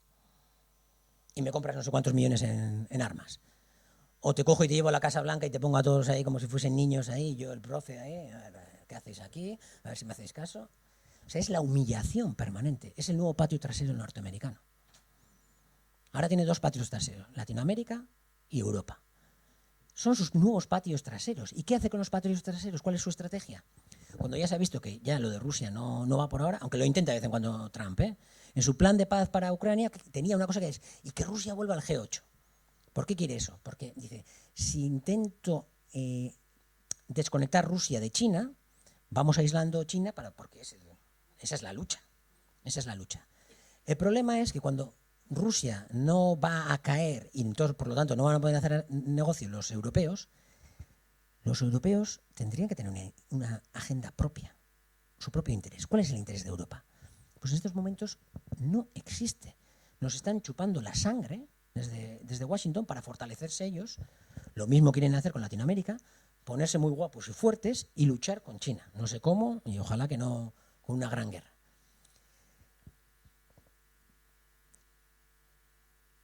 Hoy en día compramos petróleo y gas al que más, Estados Unidos, y a precios muy, muy caros. Hemos perdido cantidad de competitividad. Nuestras empresas cada vez son menos competitivas porque la energía pues, es cada vez más cara.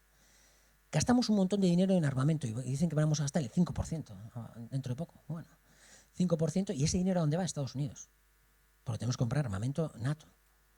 Tiene que ir a Estados Unidos.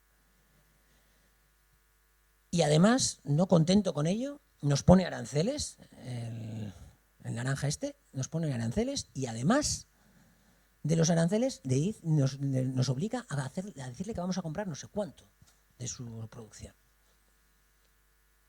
Y, en cambio, nuestros dirigentes europeos todavía le ríen las gracias. Hasta le han reído las gracias de Venezuela. Macron nos parecía, ¿no?, como un boy scout. Qué bien que has bombardeado Venezuela, qué bien. Bueno, y mañana te quitará Groenlandia y te dará igual. Hasta ahora lo de Groenlandia, ¿habéis escuchado a Kaja Kallas? Prácticamente abriéndole la puerta que toma Groenlandia, toma lo que quieras. O sea, es una cosa increíble. ¿Y esto por qué ocurre? Y con esto acabo.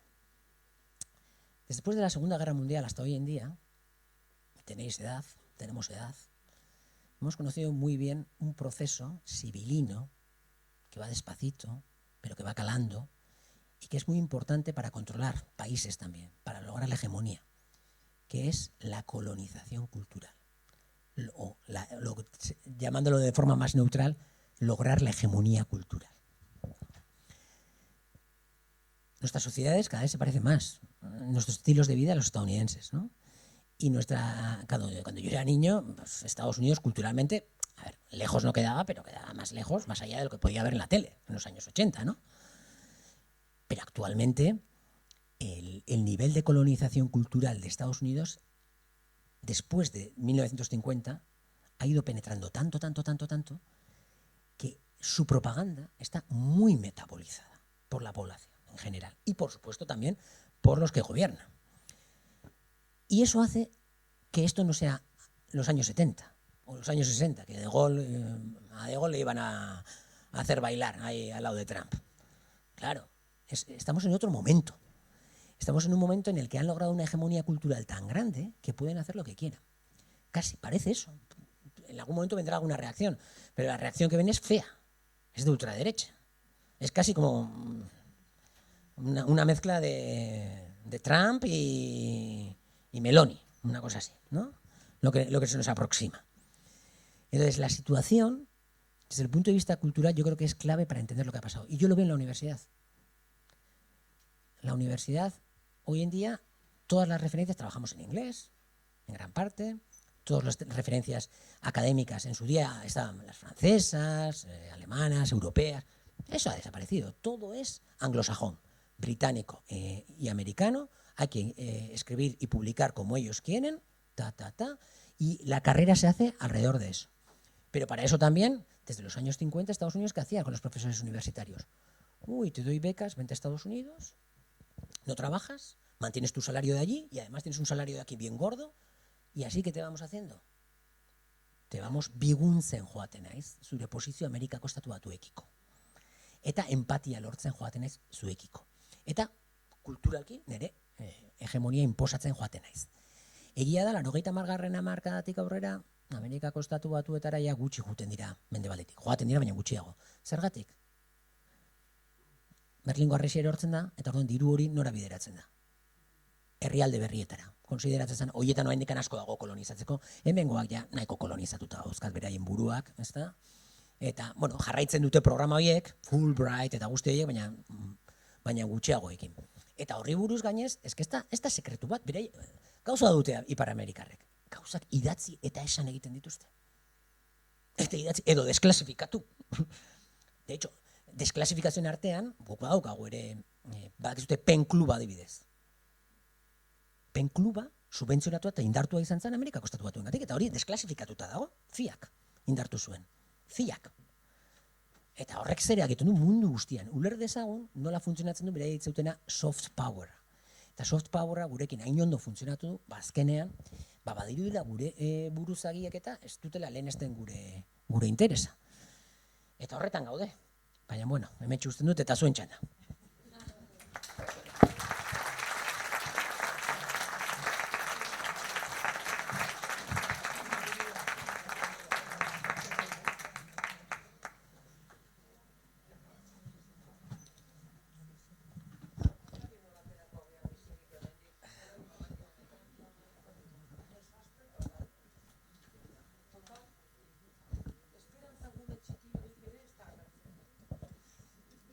Oain dela urte asko esan zuten Europa geldituko zala museo bat, aire librean dagoen museoa izateko, eta bide horretan dago. Egia esan.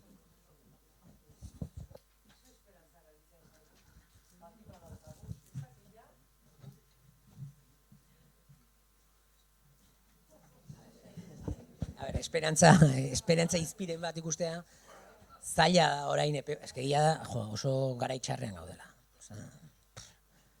Hainbeste gerrekin. Eta Trumpekin hor, gainez, Trumpek argi adierazten du bestek ere egiten zutena. Aipatu dizkizu edan horiek, hau ez da berria.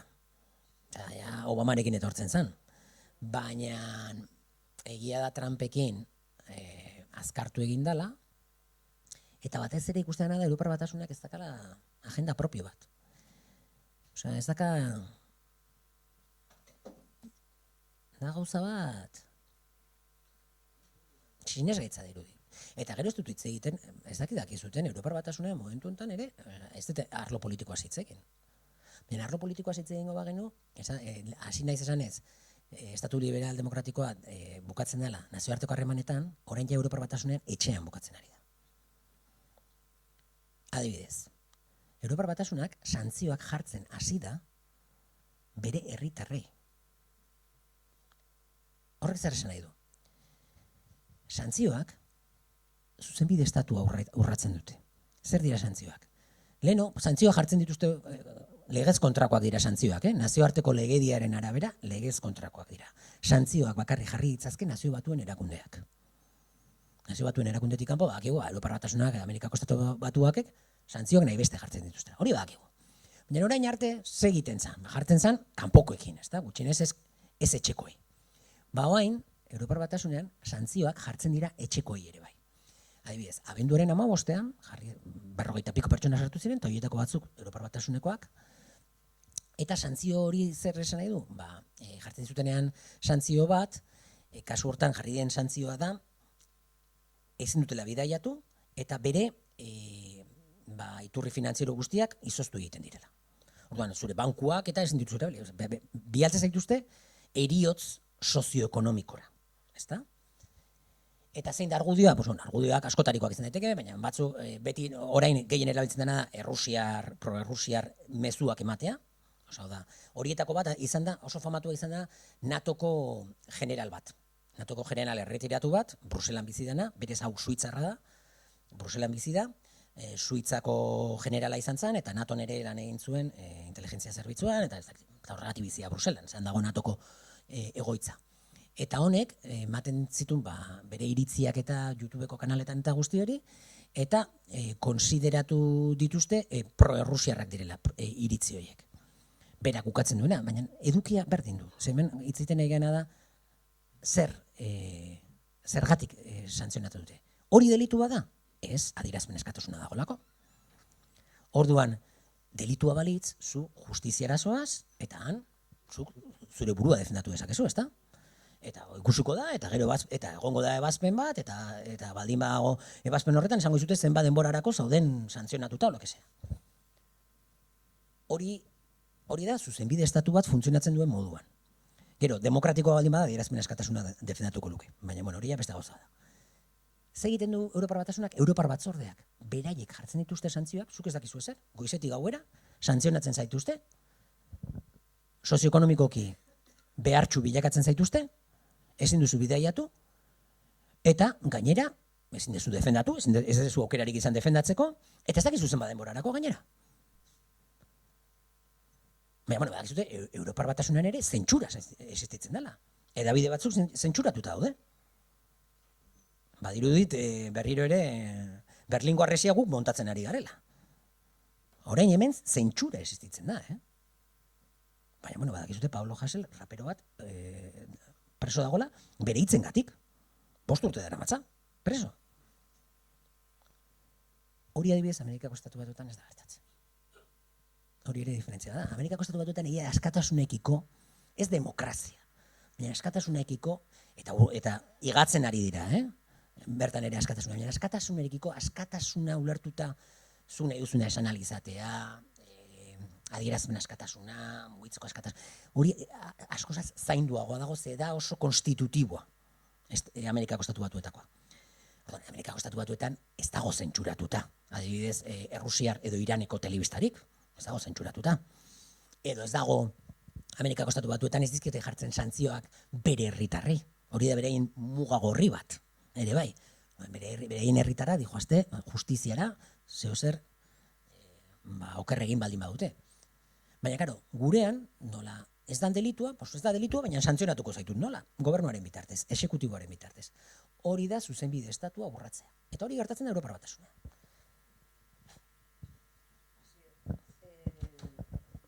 La situación que nos has planteado, bueno, se sabía, pero la verdad que pinta feo. Pero a nuestra vida personal, todos los jubilados, ¿en qué nos puede afectar a nivel de pensiones, a nivel de energía, a nivel de sanidad? ¿En qué nos puede afectar esta decadencia tan importante que nos has manifestado que está viviendo Europa y que tampoco tiene ni fuerza, ni políticos, ni, no sé, ni horizonte para hacer frente a ello? Creo que notar ya lo notamos, ¿no? Todas las personas que nos está afectando. Lo notamos respecto a las pensiones, el poder adquisitivo de las pensiones y de los salarios en general ha bajado muchísimo porque la inflación ha crecido un montón. ¿Sabéis que además cómo se mide la inflación? Cuando nos dan datos de inflación, claro, en cada país es cierto y en cada medición de inflación varía, ¿vale? Pero en general es una bolsa de evolución de precios, ¿no? Pero igual, la evolución del precio de un televisor, ¿vale? El televisor, ya sabéis que en general los televisores van bajando de precio, ¿no? Y eso corrige un poco la inflación de, por ejemplo, los alimentos, ¿no? Claro, pero yo un televisor no me lo compro todos los días, ni todos los años. Pero, ¿cómo contribuye a la bolsa de la inflación? Igual que la subida del pan o la subida del arroz, de la pasta o de lo que sea. Entonces, cuando nos dan el dato de inflación, realmente, a ver, vale, claro que vale, pero hay que saber qué es el dato, cuál es el dato. Y en la vida cotidiana, la inflación real, no sé, pero probablemente de alimentos actualmente está en el 10, 15, 20%, que eso lo compramos todos los días. Es que no es lo mismo que el televisor o el ordenador, que también o el móvil, ¿no? Que el móvil también entra en la bolsa. Claro, que el móvil haya subido menos, ya sabemos que lo tecnológico sube menos, pero lo tecnológico no lo compramos todos los días. Entonces, yo creo que no, el poder adquisitivo real, ya el poder adquisitivo con la inflación esa que miden, ha bajado. En salarios. No sé si sabéis que en el Estado español, en 1978, el salario tenía el mismo poder adquisitivo que el salario actualmente. O sea, es como de repente casi 50 años no hayan servido para nada. Claro, podemos comprar más cosas. Diríais, claro, tenéis una edad y, sí, pero compramos muchas más cosas. Sí, compramos muchas más cosas en el sentido de que ahora sí yo puedo ir a un chino y puedo comprar un montón de cositas, ¿no? Pero como tal, el poder adquisitivo del salario viene a ser el mismo. No ha cambiado. Hubo un momento que subió, pero luego empezó a bajar. En los 90 subió y a partir del siglo XXI empieza a bajar y se acelera a partir del año 2008 la crisis, ¿no? Entonces, ¿toda esta situación cómo nos va a afectar? Pues claro, si va a haber guerra, y si bueno, ya hay guerra, no debería decir, hay guerra en Europa mismo además, contra más guerra haya, más posibilidades de que haya inflación, porque le dan a la maquinita ¿para qué? Para pagar todo lo que están haciendo con las armas. Pero si hablamos de la sanidad, no se endeba. Pero antes de la pandemia, ¿no? Yo llamaba al ambulatorio y me daban cita para 1 o 2 días. Ahora de normal son 15. Si no tienes que hacer reclamar y tal, y al final igual te dan antes, ¿no? Creo que está bastante claro que todo este cambio, que tiene que ver con el cambio de la hegemonía mundial, nos está perjudicando, pero la cuestión es, no es porque no haya recursos para que no nos perjudique, sino porque los recursos para la gran mayoría se están sustrayendo, porque los que tienen más recursos no ponen más, porque en paralelo lo que ha pasado en el mundo, prácticamente hoy en día mover capitales es gratis. Puedes mover capital fácilmente a un clic. Entonces es muy, muy difícil que históricamente vosotros sois de una generación donde en la tarta de distribución del dinero, más de la mitad iba para el trabajo. Más o menos, simplificando, 45-55. 45 capital, 55 trabajo. Hoy en día es al revés o peor, y podría ser mucho peor realmente porque no tenemos todos los datos, porque el capital, controlarlo entero, cuesta. Entonces la tarta es mucho más grande y capital se escapa. Claro, en una situación en la que estamos de decadencia, pues afecta mucho más a la mayoría de la gente. Y luego hay una cosa que también, esto a la gente no le gusta que diga esto, pero también lo voy a decir. No le gusta porque piensan que soy una persona de izquierdas, que lo soy, pero en esto no soy muy de izquierdas. Nuestros mercados laborales y nuestra economía está demasiado regulada. Está demasiado regulada. A ver, la realidad es, cuando se dice lo de las reformas económicas siempre la puedes asociar con neoliberalismo y tal. Sí, así ha sido siempre, pero también hay que hacer reformas económicas y desregular algunos aspectos para mejorar la competitividad. O sea, hay que mejorar la competitividad. Estamos en un sistema que está muy oxidado. A ver, yo ahora que soy vicerrector, unos problemas que tengo es con los trabajadores. Pues sí, tengo muchos problemas. Claro. Y me doy cuenta de que, claro, nosotros estamos en una universidad pública, tenemos que defender a la universidad pública, pero tenemos que hacer una universidad pública que sea competitiva. Y no puede ser que tengamos a los sindicatos estrujándonos por privilegios que a veces dices, es que madre mía. Y cuando incluso sabes que el trabajador o la trabajadora es, impresentable lo que hace, pero da igual. Y está hiperprotegido. Eso os lo digo porque a mí me refiero personalmente, yo. Mi trabajo es una cosita pues, que lo veo.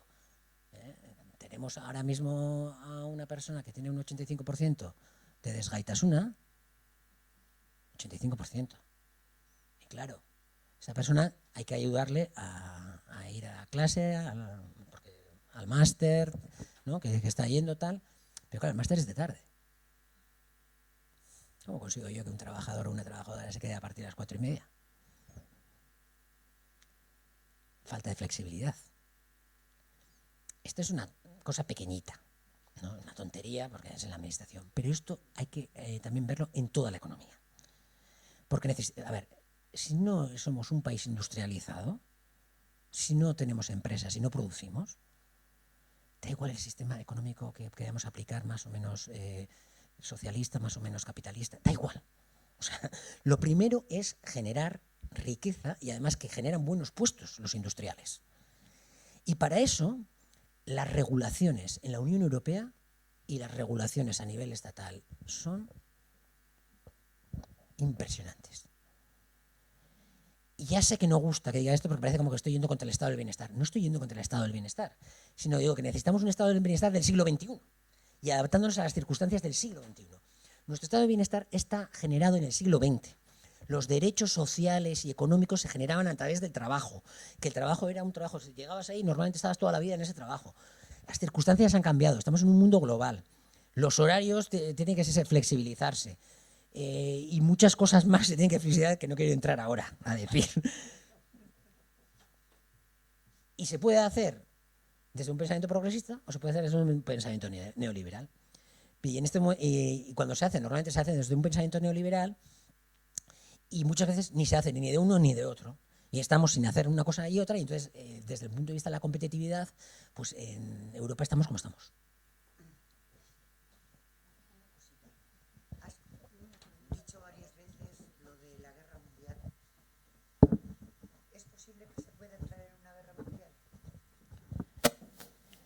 Creo que sí, pero no sé en qué formato.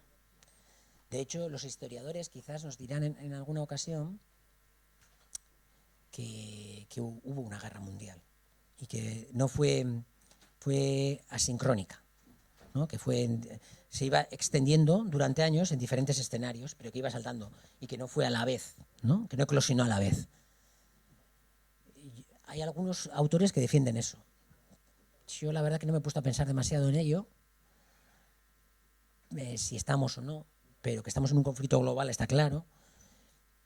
Quizás que los historiadores determinarán que hubo una guerra mundial si entran en conflicto China y Estados Unidos, ¿no? Ya nos hemos acercado en el conflicto en la guerra de Ucrania, porque claro, ahí de facto está la OTAN y Estados Unidos contra Rusia, pero bueno, todavía no es, digamos, no es el contrahegemón. Como entren los dos, China y Estados Unidos, directamente en algún conflicto, aunque sea en otro escenario, no entre ellos directamente, yo supongo que sí que dirán que hubo una guerra mundial. Pero bueno. A nivel tecnológico se podría pensar que es una guerra mundial. A nivel tecnológico, ¿en qué sentido? Hacer una guerra, pues por ejemplo, a nivel tecnológico, pues por ejemplo, unos apagones, o sea... Bueno, eso sí, bueno, de eso, o sea, de esas cosas no empiezan. a nivel armamentista, pero sí... Guerra más estilo, Sí. sí, apagones, sabotajes de todo tipo, tecnológicamente. Algo de eso hay, nosotros no sabemos mucho, claro. Los que están, porque esa información sí que eso no está muy a la mano. Pero algo de eso debe haber, ¿eh? Debe de haber una guerra ahí como soterrada y que nosotros no sabemos, pero algo debe de haber. ¿Podría ser algo muy gordo así? Quizás sí, pero ¿cuál es la diferencia que os decía? Si vamos a China, en China tienen sus redes sociales, en China tienen sus páginas web, en China tienen su sistema de internet. Vamos a Rusia, tienen los suyos también. Tiene su propio Google, su propio tal. Vamos a Estados Unidos, tienen los suyos. Entonces, entre esos es más difícil. Puede ocurrir, pero es más difícil porque ellos están como bastante protegidos y lo están teniendo muy en cuenta. Tienen sus propios ecosistemas, ¿no? La Unión Europea es la que no tiene su propio ecosistema, pero eso es otra cosa.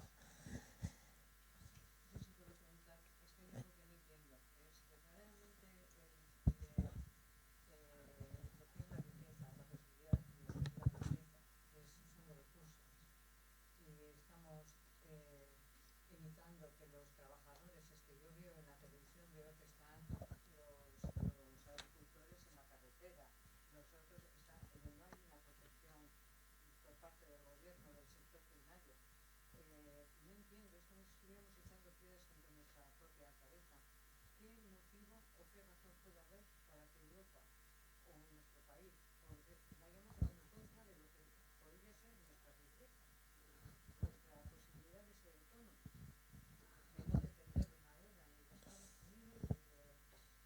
Sabéis que ahora está lo del tratado que van a hacer con Mercosur, que va a afectar mucho al sector primario, de hecho. Bueno, lo que hay detrás, en parte, yo no sé, aquí no acertaría a decir que no tengo una opinión clara, si es bueno o no el tratado con Mercosur, no lo sé. Pero sí que entiendo lo que ella decía, ¿no? Que es bueno que nosotros tengamos producción a la menos agrícola, eso está claro, que no dependamos de lo externo solo. Aunque no estoy en contra de que hagamos comercio y que vengan externamente cosas. Pero yo creo que ahí lo que pasa es que los que toman las decisiones o no las toman ellos directamente, o si las toman es porque están al servicio de intereses de otras personas. O sea, de otros intereses, no los europeos. Claro, bueno, sabéis que si vamos a Macron trabajó para la banca Rothschild durante muchos años. Durão Barroso, por ejemplo. Durão Barroso fue jefe de la Comisión Económica, o sea, de la Comisión Europea, ¿verdad? Barcato. Durão Barroso, que está en el puesto de von der Leyen, ¿no? Cuando termina, se va a un fondo de inversiones norteamericano como presidente.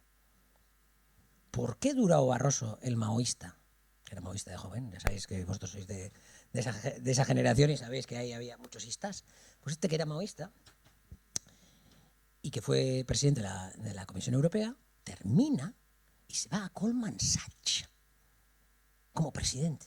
¿Qué sabe Durão Barroso de eso? Es un pago por los servicios bien hechos, evidentemente. Es un pago por los servicios bien hechos. Entonces ahí se puede trazar hipótesis, no tenemos la certeza, de que claro, hay muchos dirigentes, algunos van con la corriente lo que les dicen, y otros directamente, pues claro, o sea, es que están sirviendo a otros. Eso es interesante que la gente sepa, porque luego llega la hora de la verdad, de tener que votar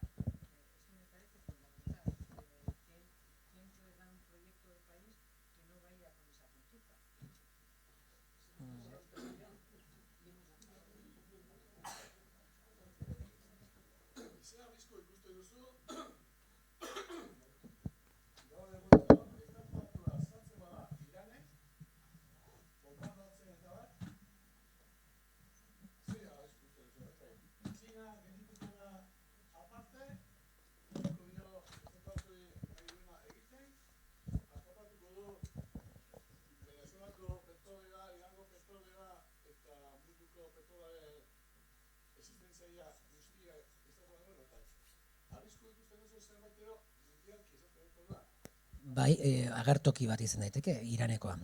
Ze, aipatu dizudan bezalaxe,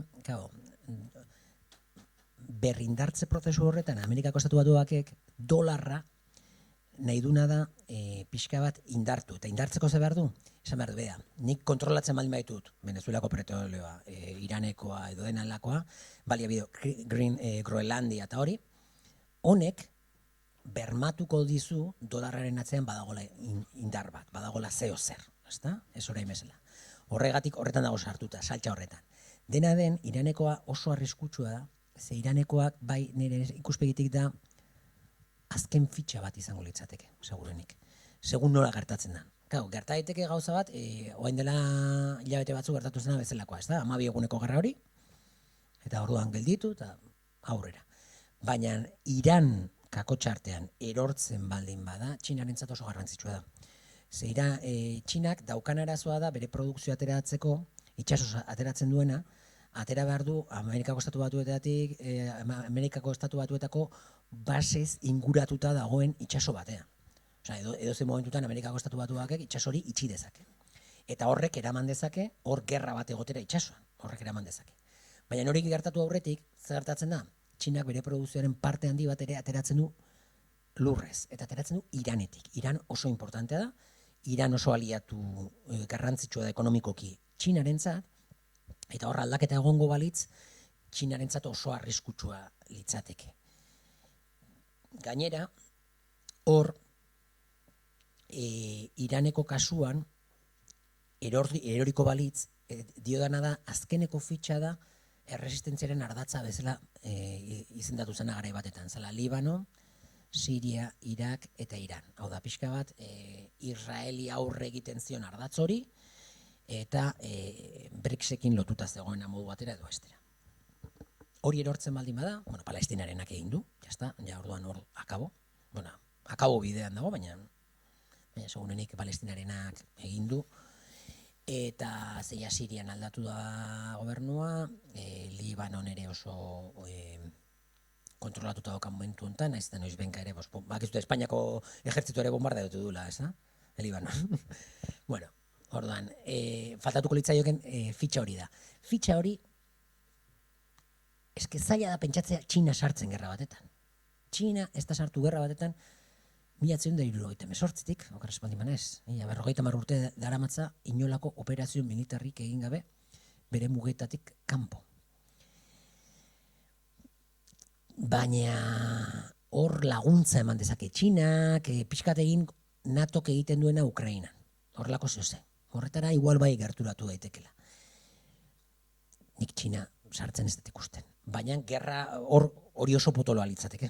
Hori oso potoloa litzateke, eta inkluso momenturen batetan ere Rusiak baloratu beharko luke, bere egoera, horretan. Ez dakit asmatzen, zaila da hor futuribleak egitea, baina desde luego fitxa hori da oso importantea. Hori lortuko balu Trumpek, geopolitikoki segulako garaipena da, berarentzat.